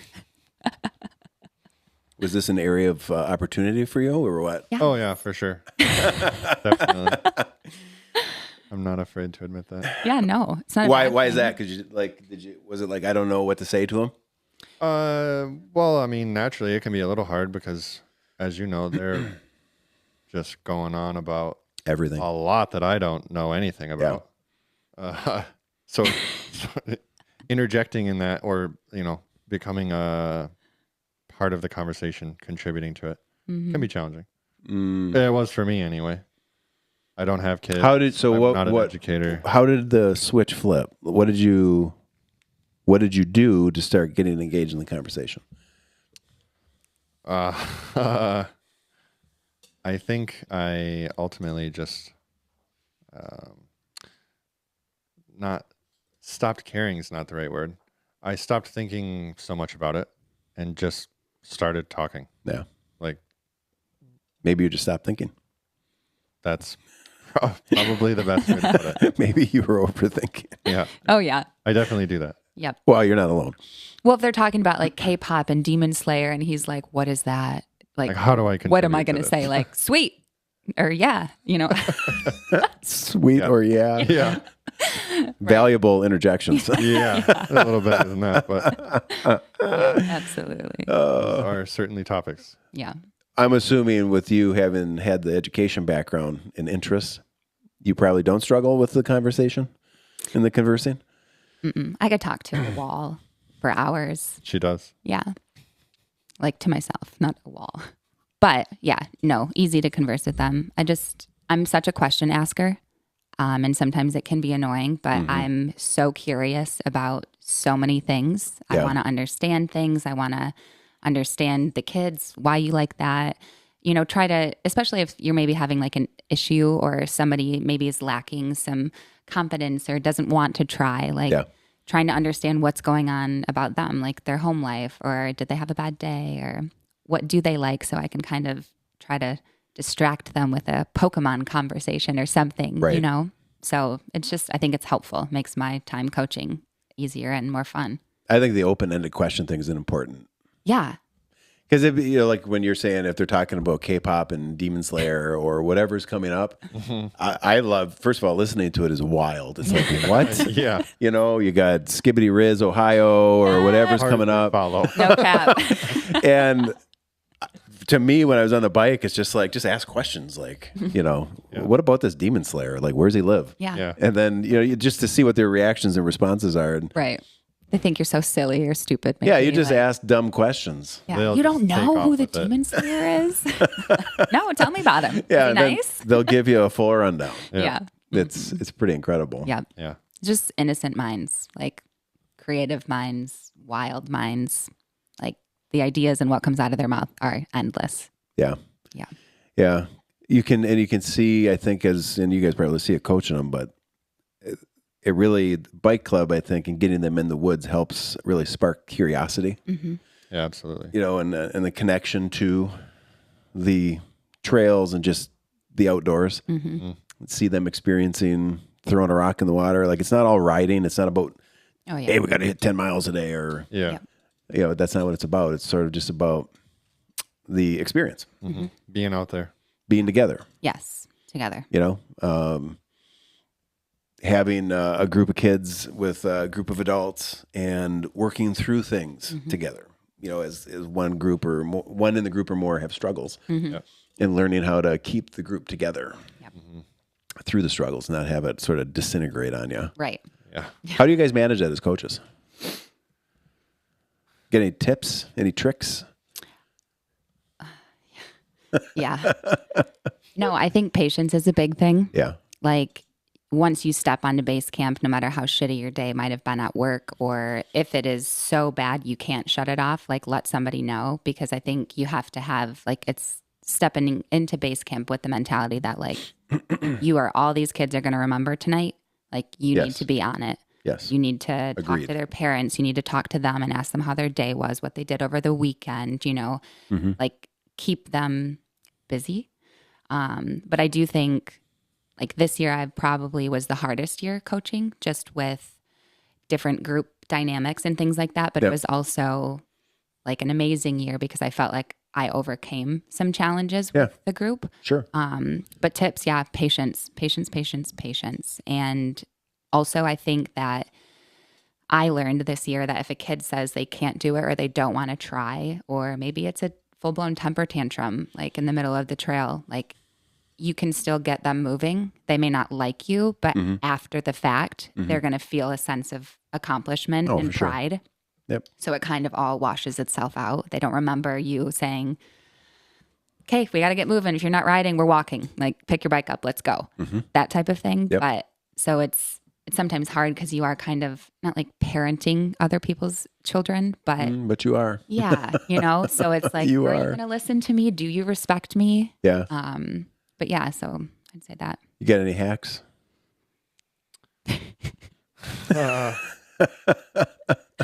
I think you hit the nail on the head, to be honest. I mean, patience, I think, is the number one takeaway. Being adaptable. Yeah. Be very adaptable. Yeah. I'd say two things. So one is some adults come into it, I think, expecting kids to behave. Yes. And I think that you can set yourself up for failure by having the wrong expectation. Yep. I think that working with kids is messy because kids are messy. Yes. It's going to be imperfect. That's why we're doing it. Right. Yeah. So I do think in that regard, the kids stand to learn and the adults stand to learn a lot. So I think just adjust, your expectations coming in. They're going to challenge you. Yep.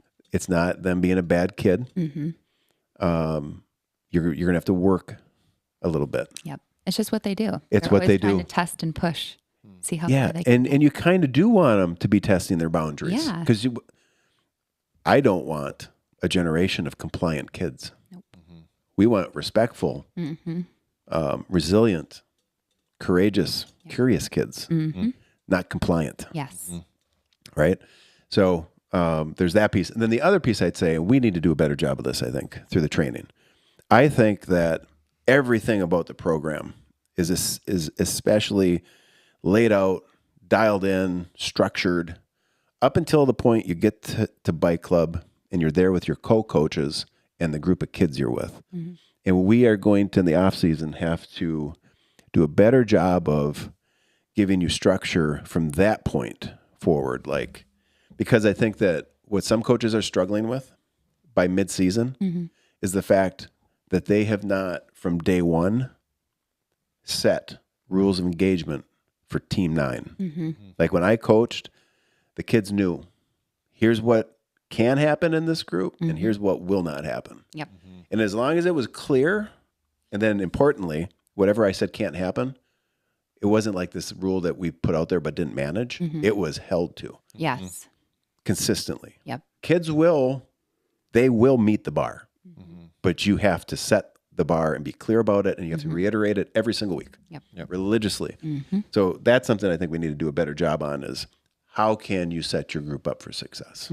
We shouldn't have kids out there running bikes into one another, but if it happens, it's probably happening because we have not set the expectation that it will not, right? Every week too.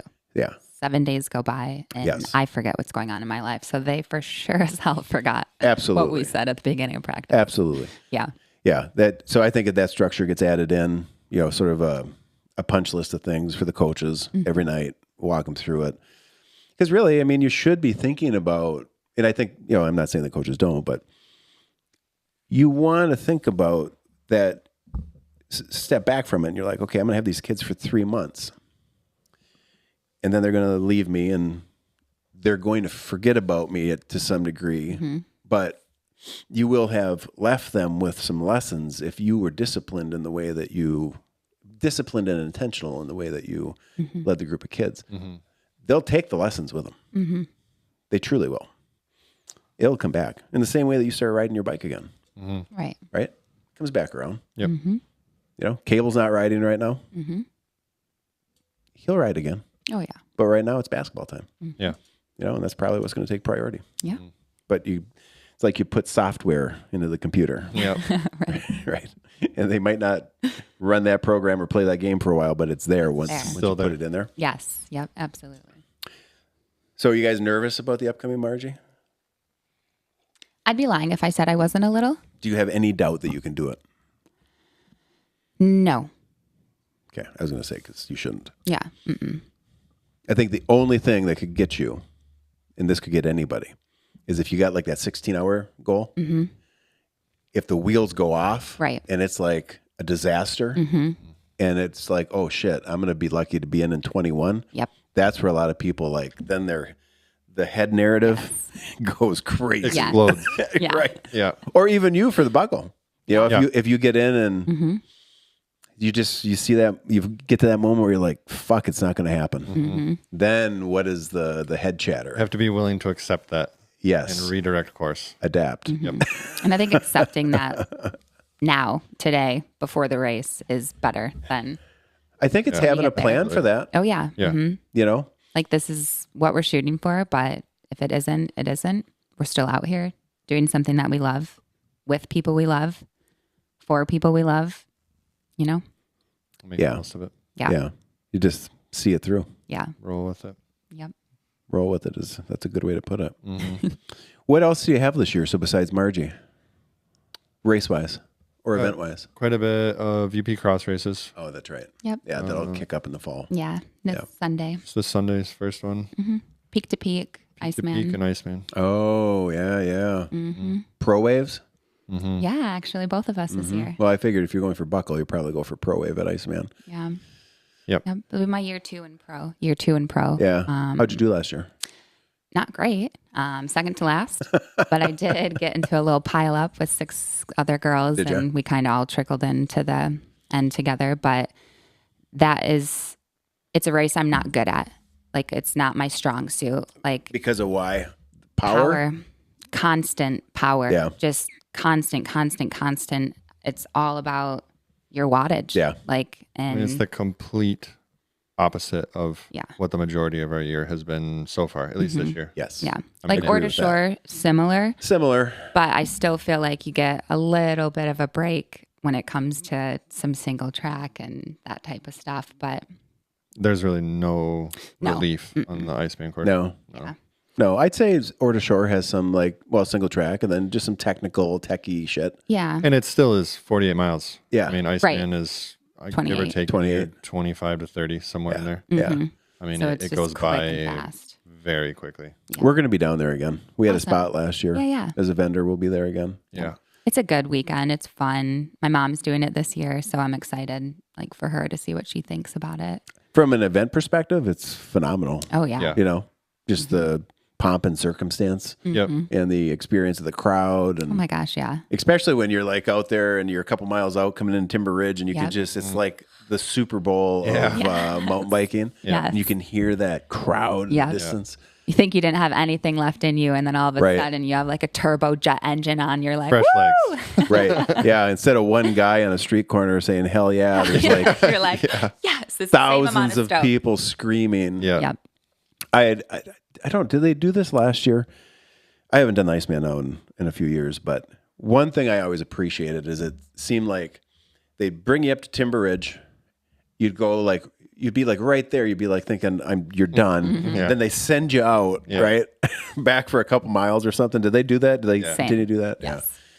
That's, Get you just that's close fun. enough to hear the roar, Yeah. and then you're like, I think they even actually extended that portion yeah, the last couple of years. just cuts. Yeah. There's like 2 more miles to go now. Yeah. You come in there and That's wonderful. majority climbing. That I respect that. Yeah. How much single track was there last year? Not much. No, there's one section, I want to say it's like maybe halfway in. And then That was just, like fresh cut, bumpy. just the end grassy. then. Oh, That- okay.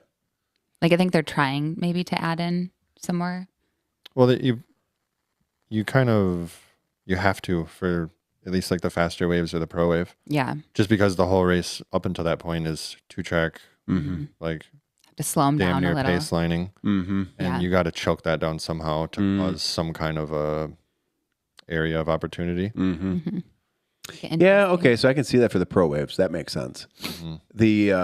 The other waves, when they've added single track in the past, it's just a conga line. It's You know, It's brutal. You can see it forever. Yeah. People standing in the line. It's Oh, just yeah. walking. Yeah. Well, what Literally wave were walking. you in last year? 5? No. Farther up, and still, even being in Yeah. a front, wave, he's walking. Yeah. Yeah, you go through sections of 2-track where you're just passing. You're basically on your left, on your left, Yes. on your left. and then you come into the single track and you can't get around. Stopping. So Yeah. you're just riding, cruising. Right. Your heart rate drops to 110. And then you get back on the 2 track, right back to 170. Right. Yeah. It's just like, oh man, this is not how I want to do this. Yeah, it's different. Yeah. It's different. When's the last time you did it, Mark? Or Iceman? Oh, 2016, 17, maybe. When did I do it? Did I do it in 21 after Adventurous that year? Yeah. Yeah. That was the last time I did it. Yeah. And I just went to like experience it. Yeah. Yeah. And ended up having a guy. It was right not too far before Icebreaker. Mm-hmm. They stopped us. They stopped the race because the guy was there having a heart attack Oh wow. in the middle of the trail. Yeah. So we had to sit there while they worked on him. Then they got him onto the side by side, and then they drove slowly on the trail because that's the only way you can get out. Mm-hmm. Up until the base of Icebreaker, then they cut out. So we're all like soft pedaling behind him, and at that point, it's like this sucks. This Yeah. is not. It just was a shitty way Yeah. Yeah. to end the day. Yep. Seeing a Oh, guy yeah. like that I know. Yeah, sucked. that happened at Lumberjack this year. Yeah, it did. I mean, the heat, it was It was hot as heck. absolutely brutal. Yeah. 98% humidity.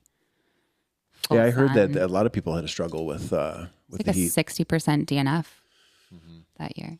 Wow. But Which is unusual for ice or for a lumberjack, right? Yeah, I Did don't they think it's change the usually that course way. this year? yeah, it was like a special year for Yeah. 20 years We went Yep. back to 4 laps. and a little bit more climbing. Was it still 100 miles? Mm-hmm. 103, I think. Yeah, 103. 100. So it's been 3 lap, right? Mm-hmm. It So used to be 4, okay. And then, and then went it to was 3. 3 for a long time. And then how was the 4 lap model different besides a little more climbing? Just a shorter lap? I think it was the same. Yeah, there was like a 4-mile road lead out, and then each of the laps were a little bit shorter or something like that. It was our first time doing it. That's cool though that they did that. Yeah, A I callback. had a blast. I can't wait to do it again next year. Yeah, it's fun. I thought. I love riding in hot weather though. Like that is me. This kind of weather, not my cup of tea. I mean, I'll do it. I'll go out there. Yeah. But this is like his bread and butter. Like rain, snow, thunder, pour, hail. Like I want that. And I'm like, no. 90, full sun, humid. That's what I want. No, thank you. Yeah. We're up. When I walked outside this morning and it was spitting rain and it's windy and 52, I was like, hell yeah. Yeah, I Love smile. it. Beach day.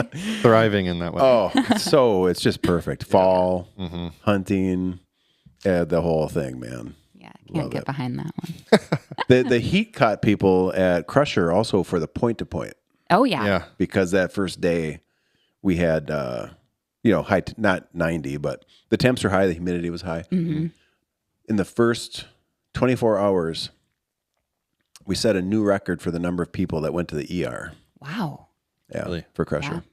It was only 3, but it was by 24 hours in. We would only send like 40 people out for the Yeah. point to point. So this is like Wednesday. I've had 3 people go to the ER. We got what is that? AFib. A couple of them were AFib. Yep. Wow. We had the woman get hit by a deer, and on Wednesday morning, I'm like, what the hell is the rest of the week going to be like when we send 500 people out in the Keweenaw? It's like, holy shit. I can Oh my imagine. gosh. But it ended up being okay. After that, it cleared up. Yeah. Temps got better. Yeah. The temps up in the Keweenaw actually for the main event was Yeah. Perfect. it was perfect. It was great. Got that little bit of rain the night before. Friday night, Nice. Yeah. Yep. which was pretty cool because you had the fog bank Yes. Friday night. Yes. Yeah, when we got to the top of Brockway at the start there, you all you could see was just cloud Clouds. cover. Yes. So It was like, pretty. wow, it was just really cool. Yeah, Ryan and I saw most of Ryan's. Ryan Stevens got some really good shots. The Yeah, ones at he did. Christy, I love her also. She's like a role model that got me into biking. Like moving up here, I was like, oh my gosh, I see this fast girl named Christy. Like I want to be like her. And now we're good friends. But the photos of her are gorgeous, beautiful. I hope she frames them in her house. That's super cool. Are they from Brockway or where are they from? Brockway. Yep. Who took the pictures? Ryan. Right? I'll have to look. I don't know that I saw those. Oh yeah. I think it was Ryan. Yeah. It might have been. Okay, Rob. I'll check that out. No, because Rob was in the trails for single track.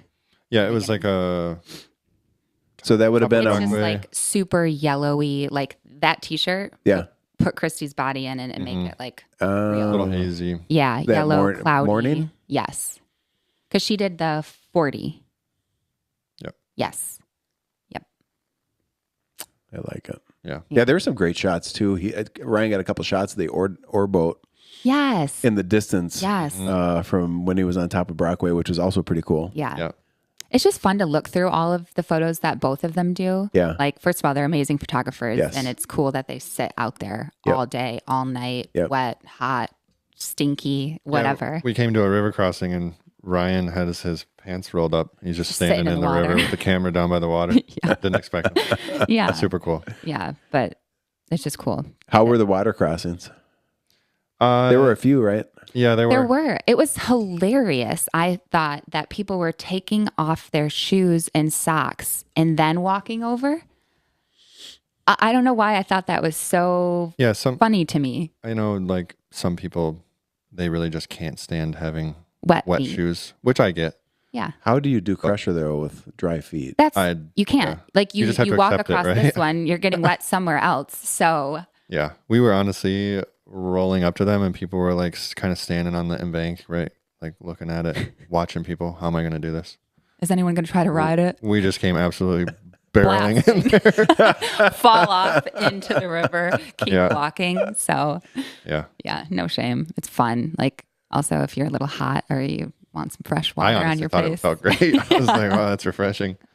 I had a good chuckle. We did the EX route. This is a couple of years ago with some of the NICA kids. There's a group of, I don't know, 10 or so, and then a bunch of coaches over by the Dead River. So you cross the Dead River. The kids didn't know this, and I didn't tell them. Nobody else told them. So you cross the river, and then not even, I don't know, 300 yards up, right around the corner. You might remember what I'm talking about. There's a nasty little like water puddle, hard to ride, leeches in it. It stinks. It's terrible, just terrible. So the kids go through the river, and some had taken their shoes off. So we have to stop, wait for them to put their shoes on. They change their socks. They're in dry socks now. They go 300 yards around the corner, and then they see this leech-infested puddle, and they're like, Why didn't you tell I me? mean, they didn't swear, but you know they Yeah, were swearing in inside. their head. Oh, yeah. And then they're like, you didn't tell us about that. It's like, that's not what I'm here for. I'm not a tour guide. Yeah, what do you mean? That's right. You're getting the full experience. Be prepared for anything. It's the Yes. funny thing with Crusher, because there's always like some shitty mud hole around the corner. You just don't know when it's going to be there. What was the worst part? That one stretch of 2-track where I had my pack on my front, like whatever that was. It was like 6 inches of sand, but underneath that sand were a bunch of sharp triangular rocks that were big enough that you couldn't ever find a good line. And Oh, where was that?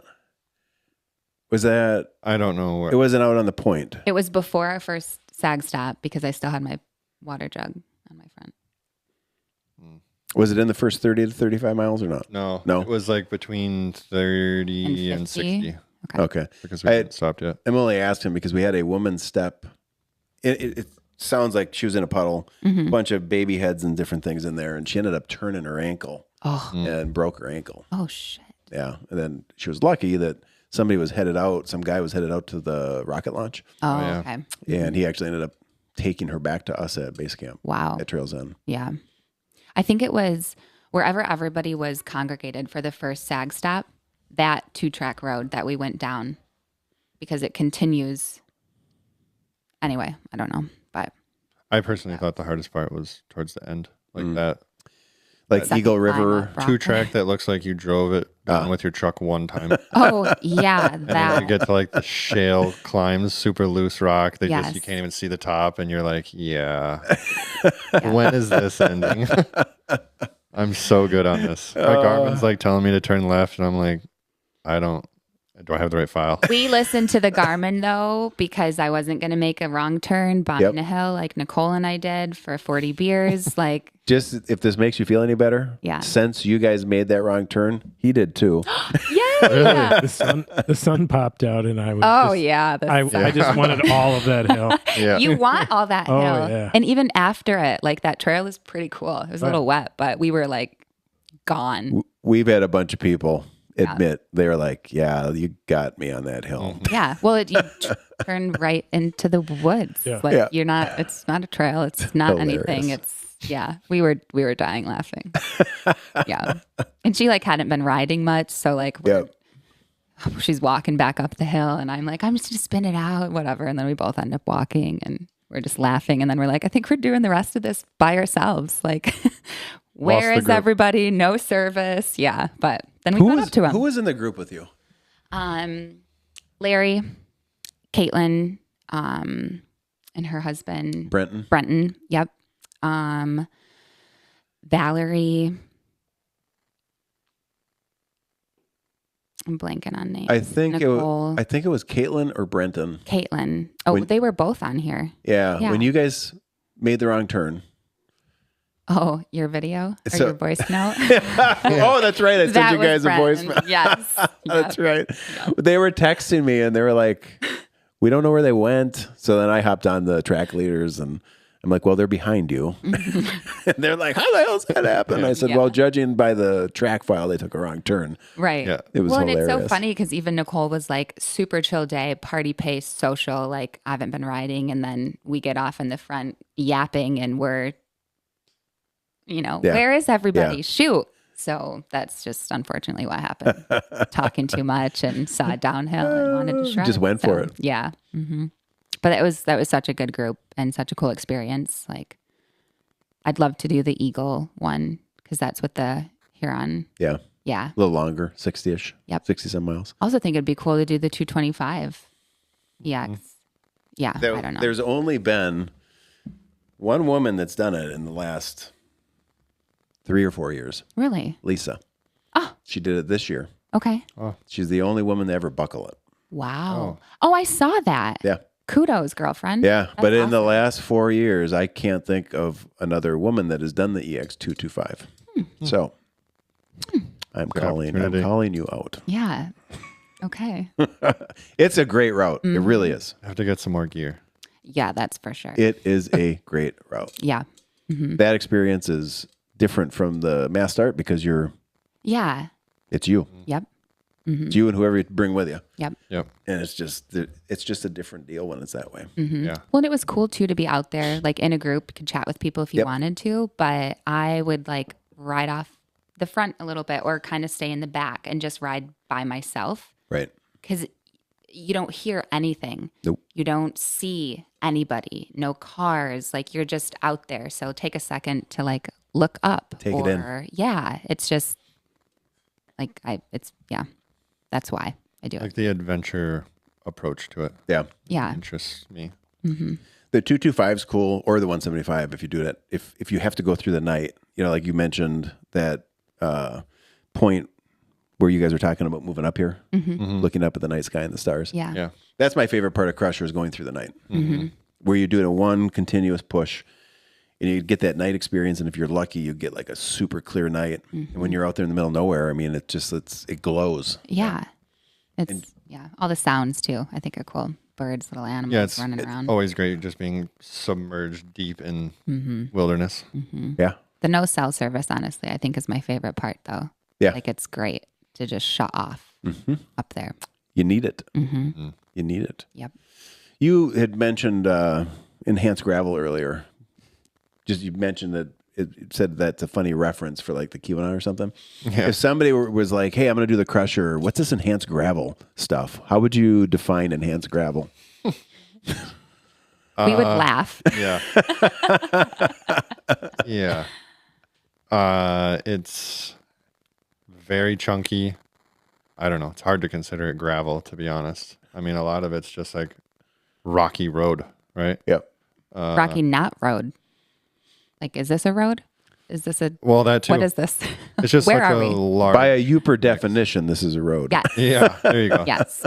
It's such a mix of terrain Yeah. that you expect it, but then once you're actually riding, you're like, wow, yeah, this is just really rugged. Yeah. Gnarly. Yep. I don't think like gravel has you take out gravel and it would make more sense to people, maybe. But I like that it's a confusion. Like I like that all of the races you need to do some research Have to do your about them. homework. Yeah. Like Obviously, gravel racing right now is big.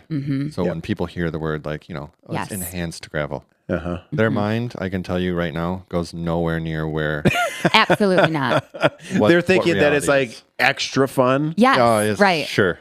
Or like a little bit more elevation or something like that. Maybe or it'll just be like a little bit of chunk on some gravel. Right. road, Yeah. and it's Right. Just like a little techie section. Uh-huh. How would you define enhanced gravel, Mark? I think what I've said before is it's everything from grains of sand all the way to big chunky rock that someday might be sand. yeah. Yep. Yeah, that it is funny how that term gets people. Yeah. I think it's the perfect term for it though. Like It's ambiguous. enhanced. Yeah. Yep. You know, because you also can't call Crusher a mountain bike race. No. It's unique. in Yeah, that it's regard. it's not a mountain bike race. And if we call it a mountain bike race, then all of the traditional mountain bikers would be like, "This is no mountain bike race. So look at all this gravel. What is this?" Yeah. Yeah. Yeah. There's You always call that somebody- gravel? Okay. But some point in time, you're going to be on the wrong bike. Oh, yeah. That's Oh, the yeah. beauty of Crusher. Yep. Yeah. Choose wisely. Yeah. Yeah. Yeah. Yeah, you just choose your level of suffering Yeah. based on sometimes what bike you bring. Yeah. Oh yeah. Great way to. I don't think there's a like perfect bike setup. No. I mean, you see all these bikes out right now, like Lifetime Grand Prix, right? We got super weird morphed mountain bikes with drop bars. It's just like, even if you were to ride a setup like that, that first 25 miles, like you're going to be way better off on an actual mountain bike. Absolutely. And then on some of those road sections, like literal road or actual gravel road, like, yeah, okay, drop bar is great. But there's no perfect setup for the whole race. Yeah, I'd almost say a great way to describe our events is that they are intentionally imperfect. Right? So it's forcing people into imperfect conditions and learning how to adapt and keep a positive mindset and work through it. Yep. I mean, Totally. that's really what it is. Yeah. And the enhanced gravel thing just makes me chuckle because It's a great way to put it. people ask about it and you try to do your best to explain it and then they still don't get it. Oh yeah. Because the word gravel, I think, aligns them with some sort of definition. Yeah. Well, and if you have the 100%. margin that is mountain bike, Right. okay. Well, you got fat bike, you got mountain bike, and you got gravel. Yep. Must be gravel. Yep. Yeah. Either you guys gonna do? You're gonna take a swing at the Polar Ultra?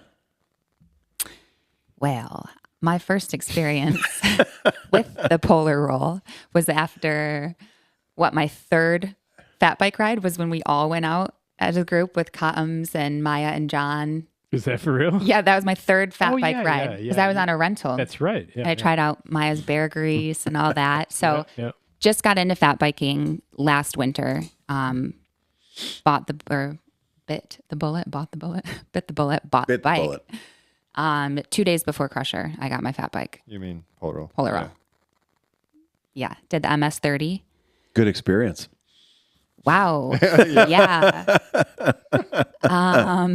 Yeah, that was way harder than I was expecting it to be. I mean, I knew I was like a baby giraffe on ice, right? Like, but it was, the conditions were wild. Like, Yeah. I barely stayed on my bike. Like, I fell down on the ground so many times. Yep.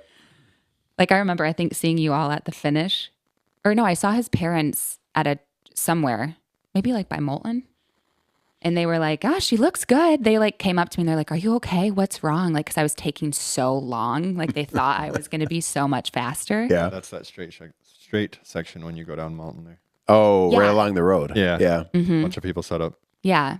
Got there and Yep. I was like, "Oh, yeah, I'm great. Just, wow. Moving like a snail here. Can't Slow stand my moving. bike." Yeah, right. So, but Ultra, I don't know.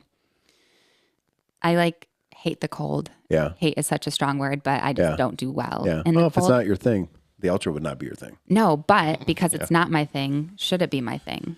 You Yeah. know? Yet. Yeah. Yeah, Yet. Not your thing exactly. yet. Yeah. Right. I said I'd never do the Margie when we first moved up here. It was Yeah. like Satanists or whatever, Yeah. you know. But also like never thought I could ride 100 miles. So it's just like, In your defense, you did get to do polar roll during a proper, what I would call a proper polar roll. yes. Yep. A lot of people talked about it. A lot Yes. of people were like, took me 3 hours longer this year than Yes. it did last year. Yeah, that it was type a of thing. it was a but- throwback polar roll.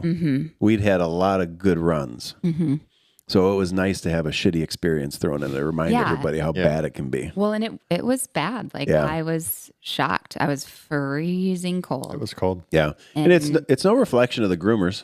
No, It no. was the conditions. Yeah, it was snowing all day. Yeah. Like, That's what happens. yeah. That's the beauty of polar roll. Yeah. But it You was know? a fun event. Like, yeah. And you were on Suffer Crew for the first time. Mm-hmm. Yeah, how did that go for you? I honestly thought it was great. I loved it. I mean, I admittingly just love a hard day's work, but seeing and contributing to a race like that is really rewarding. Yeah. It's really cool to see not only like all the different people that are out there, what they're after, why they're doing it, and then just to literally be there from what did we get there 5 a.m. or something, Something like that. Yeah. till it was dark. Like it was just, it's a great day. Yeah. It is interesting to sit there from the perspective of the Suffer Crew or just any volunteer position, I guess, where you get to observe and sort of absorb everybody else's experience. Yeah, there's something to that for Yeah. sure. There is. It's something just to sit there and watch, man, Yep. especially on a tough year. Oh, yeah. Yeah. Because yeah. the finish line vibe is so different. Yeah. Because on those good years, everything is like, woo! You know, it's fun and there's fire and people are drinking beers. Yeah. And then you go to a year like this past year and it's just like battle worn. Yeah. Literally. The amount of people that came across the finish line rolled up to me really slow. They just take their hat and their cookie and they're just sitting there on their bike like, oh my God, no words. Just with that blank look, Yeah. right? Like, wow, I'm here. But Okay, I did that. just like take a bite of their cookie and slowly walk off. It's like, yeah, perfect.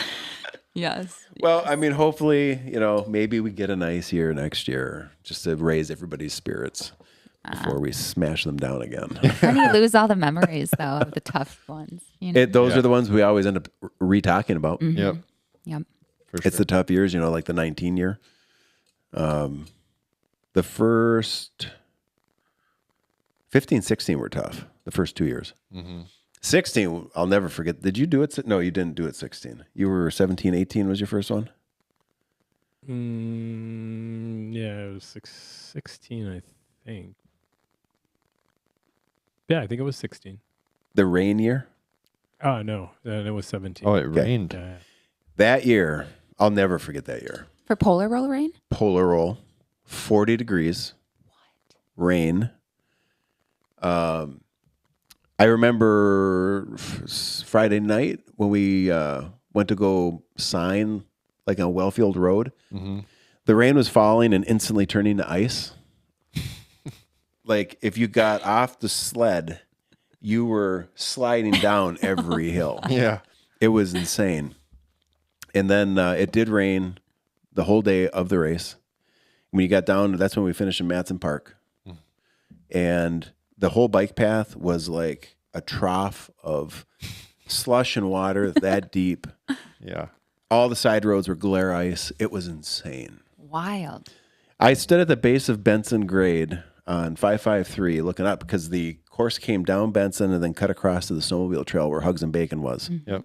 And then they went down Dogger Okay. to go through Marquette Mountain property. They got up by Jeep Trail down to the bike path, and then they were going to Matson. I was standing at the bottom of Benson watching people come down, and every single person would launch over the handlebars. Every single one. I'm just like, oh my God, how has somebody not died? Yeah. But then the next day, this is how Polar Roll seems too when we have a really shitty year. It seems like the event's shitty. And then the next day, it's the best conditions that they've ever had. Of course, right? Because the day after that rain year, everything froze. It was in the 20s on Sunday. Yeah. and you could go and just bomb the whole trail system, like in South Trails, and look at all of the body marks for 15 miles. Yeah. People that went in head first. Yes. Yeah. I got a call that year, actually. Or was this last year? Wait a minute. No, they all start to blend together. Well, one year, I got a call. This was half hour into the event. Somebody called me to tell me somebody was dead. I'm not kidding. And I was like, dead as in dead, or dead as in like just in the pain cave? And they're like, I think this guy's dead. And I'm like, are you sure? Like, have you like made contact with this person and checked? And they were like, no, hold on. And then they go over and they're like, oh no, he's fine. He's alive. You didn't think that before you called me? And seriously, that's what, did you hear Central Dispatch called me this past year last year during Margie? I don't think I did. I don't know that I've even really shared it much. I was at the finish line in Ishpeming, and I got a phone call. It was unknown, and I pick it up, and it's like, is this the director of the Margie Gessick? And I'm like, yeah, who's this? And they're like, well, this is Central Dispatch. Authorities have found one of your runners passed out on the side of 492. And I'm like, okay. Like, I don't know what Central wants me to do about this. So I'm like, well, are we sure that this person is in the race? And they're like, yes, they have a bib. And I'm like, okay, well, do we have a name? And they're like, I'm not sure. And I said, well, could you give me the bib number so I can figure out who we're talking about? Mm-hmm. And then the operator said, please hold. And then they go back over. And it's like, it feels like 10 minutes, but it was probably only 2 minutes. Central comes back and they're like, sir, are you still there? I'm like, yes. And they said, false alarm. The runner's okay. He was napping. They thought he was like hit by a car. Yeah. Oh my God. Yeah. Just stop for a little. But the officer went over and like nudged him, and he's like, dude, I'm taking a nap. I was just getting to sleep. You really had to. Maybe next time, go off the road a little bit further. Yeah, right. Find a hiding spot. Yeah. Oh that was the first time I've ever had Central call me, thank God. Yeah. So funny. Dead. Have you seen any accidents out there when you were out there either for Crusher or Margie or Polar Roll? Seen anything wild happen? Polar Roll, I feel like if you ask somebody else, that'd be like, yeah, I saw Kaylee head first in the snow. Like, I just literally like buried anybody who saw you. Yeah, Jenny Acker. Yeah. Ask her. We rode together for the last little bit because I was like, I don't think I'm going to make it without you. Let's go. And yeah, I mean, I was, head in the snow, feet in the air. I don't know how, like, how did I get here? Crusher, we saw, I don't know, people doing weird stuff on the single track in the beginning. Like, it's a little wet. You don't need to be like hauling. We've got 100 miles to go or whatever. Like some silly hauling ass? Oh, yeah. Yeah. Yeah. Which, like, yeah, okay, maybe if you're trying to, like, win it. Yeah, 100%, you go. But we saw some people go over the bars on that couple little rocky sections. And we saw a lot of people following the leader take a wrong turn, miss a turn, and all of a sudden we catch back up and they're circling back. Yeah, almost the whole first 15, 20 miles. 20 people. Well, missed a turn. Top of Brockway. Yep. And you go down before you make the left. Yep. Blew right by it. Right by it. Yep. Mm-hmm. And we were, I don't know. I know I'm not the only one, but when you get into the single track sections and you're running GPX file, it can get a little squirrely where the purple is. Yes. And am I like, is that 108 miles from now? Or am I going there right now? Yeah. Right. And they're running right next to each other. Really close. Can't see the arrows. Yep. Yeah. We had never ridden up there. Yep. So we're going down the single track and it was just like, stopping, looking at the GPS. I think this is it. Luckily, Jenny was kind of with us the first 10-ish miles. Yeah. And she's like, no, it's this way. I'm like, okay. But like, a bunch of people blew by at least 2 or 3 of the turns. Yeah. That doesn't surprise me. And then they'd come back and be like, bike back. And I'm like, wrong turn. Yeah, we again. know. Hey. There's a dude that missed the turn in the 40. Shout out to Vince. He didn't realize he was off course until he got to Eagle Harbor. Oh, Oh, my. that's brutal. He's like, I was riding And I was thinking, Todd would never put this much pavement in, but I kept going. I love the way probably that thinking they it's, know, like, sneaky. but still He just continued. kept on. When he my showed up at gosh. the finish line, and I'm like, "What the hell are you doing here?" Then he told me the story, and I'm like, "Eagle Harbor? Like, really?" I think he rode 41 all the way there.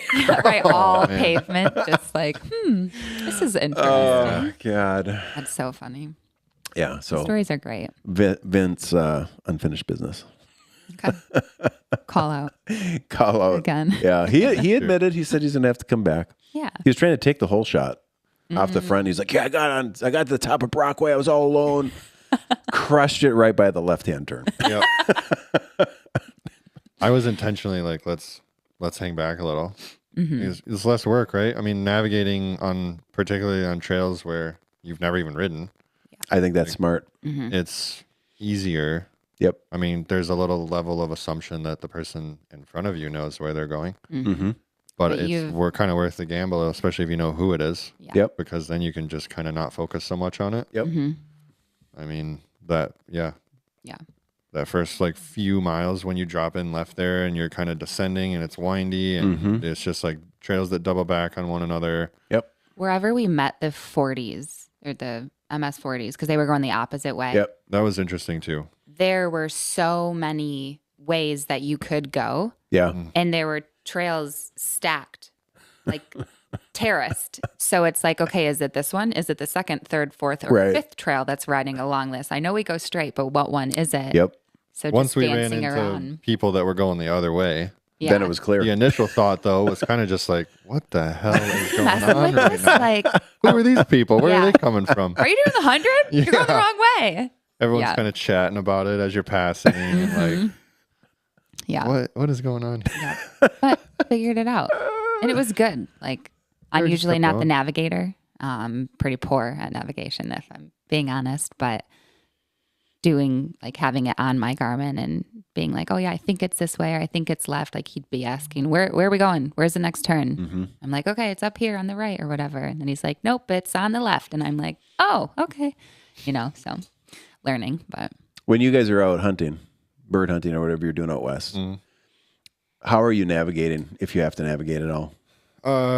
Solely use Onyx Okay, so looking for like for hunting property in ownership and particular. stuff. Property ownership, like kind of have for hunting anyway. The Onyx app for utilizing like pins, Yeah. and then also tracking. Yeah. Do you use Onyx at all? Yep. Yeah. Yep, a lot. Like- for hunting and for 906. Yep. So, like, particularly if you've been there before, right? Like, if you tracked it, live track while you're doing it, Yep. and you can see the way you walked through a field, Yes. like, that's huge, right? Yes. If you go back a second time. Yes. But then even like pre-hunt, looking at maps and then overlay like topo and kind of seeing what you think will be good. Obviously, it's kind of 50-50 crapshoot on what's actually good when you get out there, but Yeah. it at least get you a baseline. Right. You guys take compasses or anything? Yeah, I mean, I have one, but Don't end up having to use it? I download all the offline maps, make sure triple check before you go out. Yeah. It's never been an issue. Offline map for Onyx or Gaia? Yeah. I do have Gaia as well, but Yeah. for Onyx, I download all offline maps. Even up here. I mean, when I go out hunting up here, Yep. like service is pretty null. Unreliable. Yeah. And so, I feel like it's denser up here too, Yeah. like the woods than out west. Yeah. yeah, and it's also just like getting to the spots. Yep. I mean, like it's remote Yeah. and you're not having that offline map and being able to look back on like what 2-track I drove out here on Yeah. or how I got there Sure. really helps. I asked that because, like, for you navigating with the GPS, Mark and I were talking about this a few weeks ago. Just learning how to navigate is a great skill. Learning how to use the Absolutely. various tools, but the tools are changing that we use. Yeah. So I had brought in a map that I used to use 20 years ago. 20 years ago, we would have literal topographic waterproof maps. Yeah. You put a picture of one of them on Facebook. Right. Like with the, drawing on pen, marking everything out. Yes. We would sit there. I had an E-Trex at the time, but the level of GPX file creation didn't exist then. Yeah. So a GPX file then was you get a UTM grid map with a UTM grid tool, and you hand calculate every data point, and then you put it into your eTrex, and now you've got a GPX. But everything was done by hand, and you had to have compasses, and just thinking how far we've come and how the tools have changed. Yep. Yeah, absolutely. Yeah, it's interesting, but those skills are really important skills to have. Super important. You know, Like- I don't know, spatial recognition, Yeah. directional. Yeah. There's just a lot to take from it. Yeah, you certainly can't rely on the app, right? Like something could happen with the phone, Yeah. anything. Yep. And then what? You're standing out in the middle of somewhere with no service, no phone. Yep.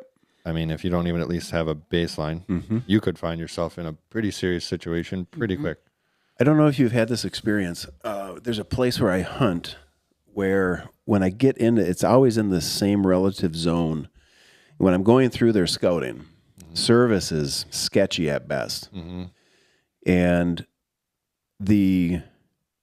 I've got the maps downloaded, but the compass on the phone and my hand compass, they just don't want to work. There is something out there. I don't know what it is that's interfering. Yeah. But it's in that one spot. It's like a 40 of land, and nothing works.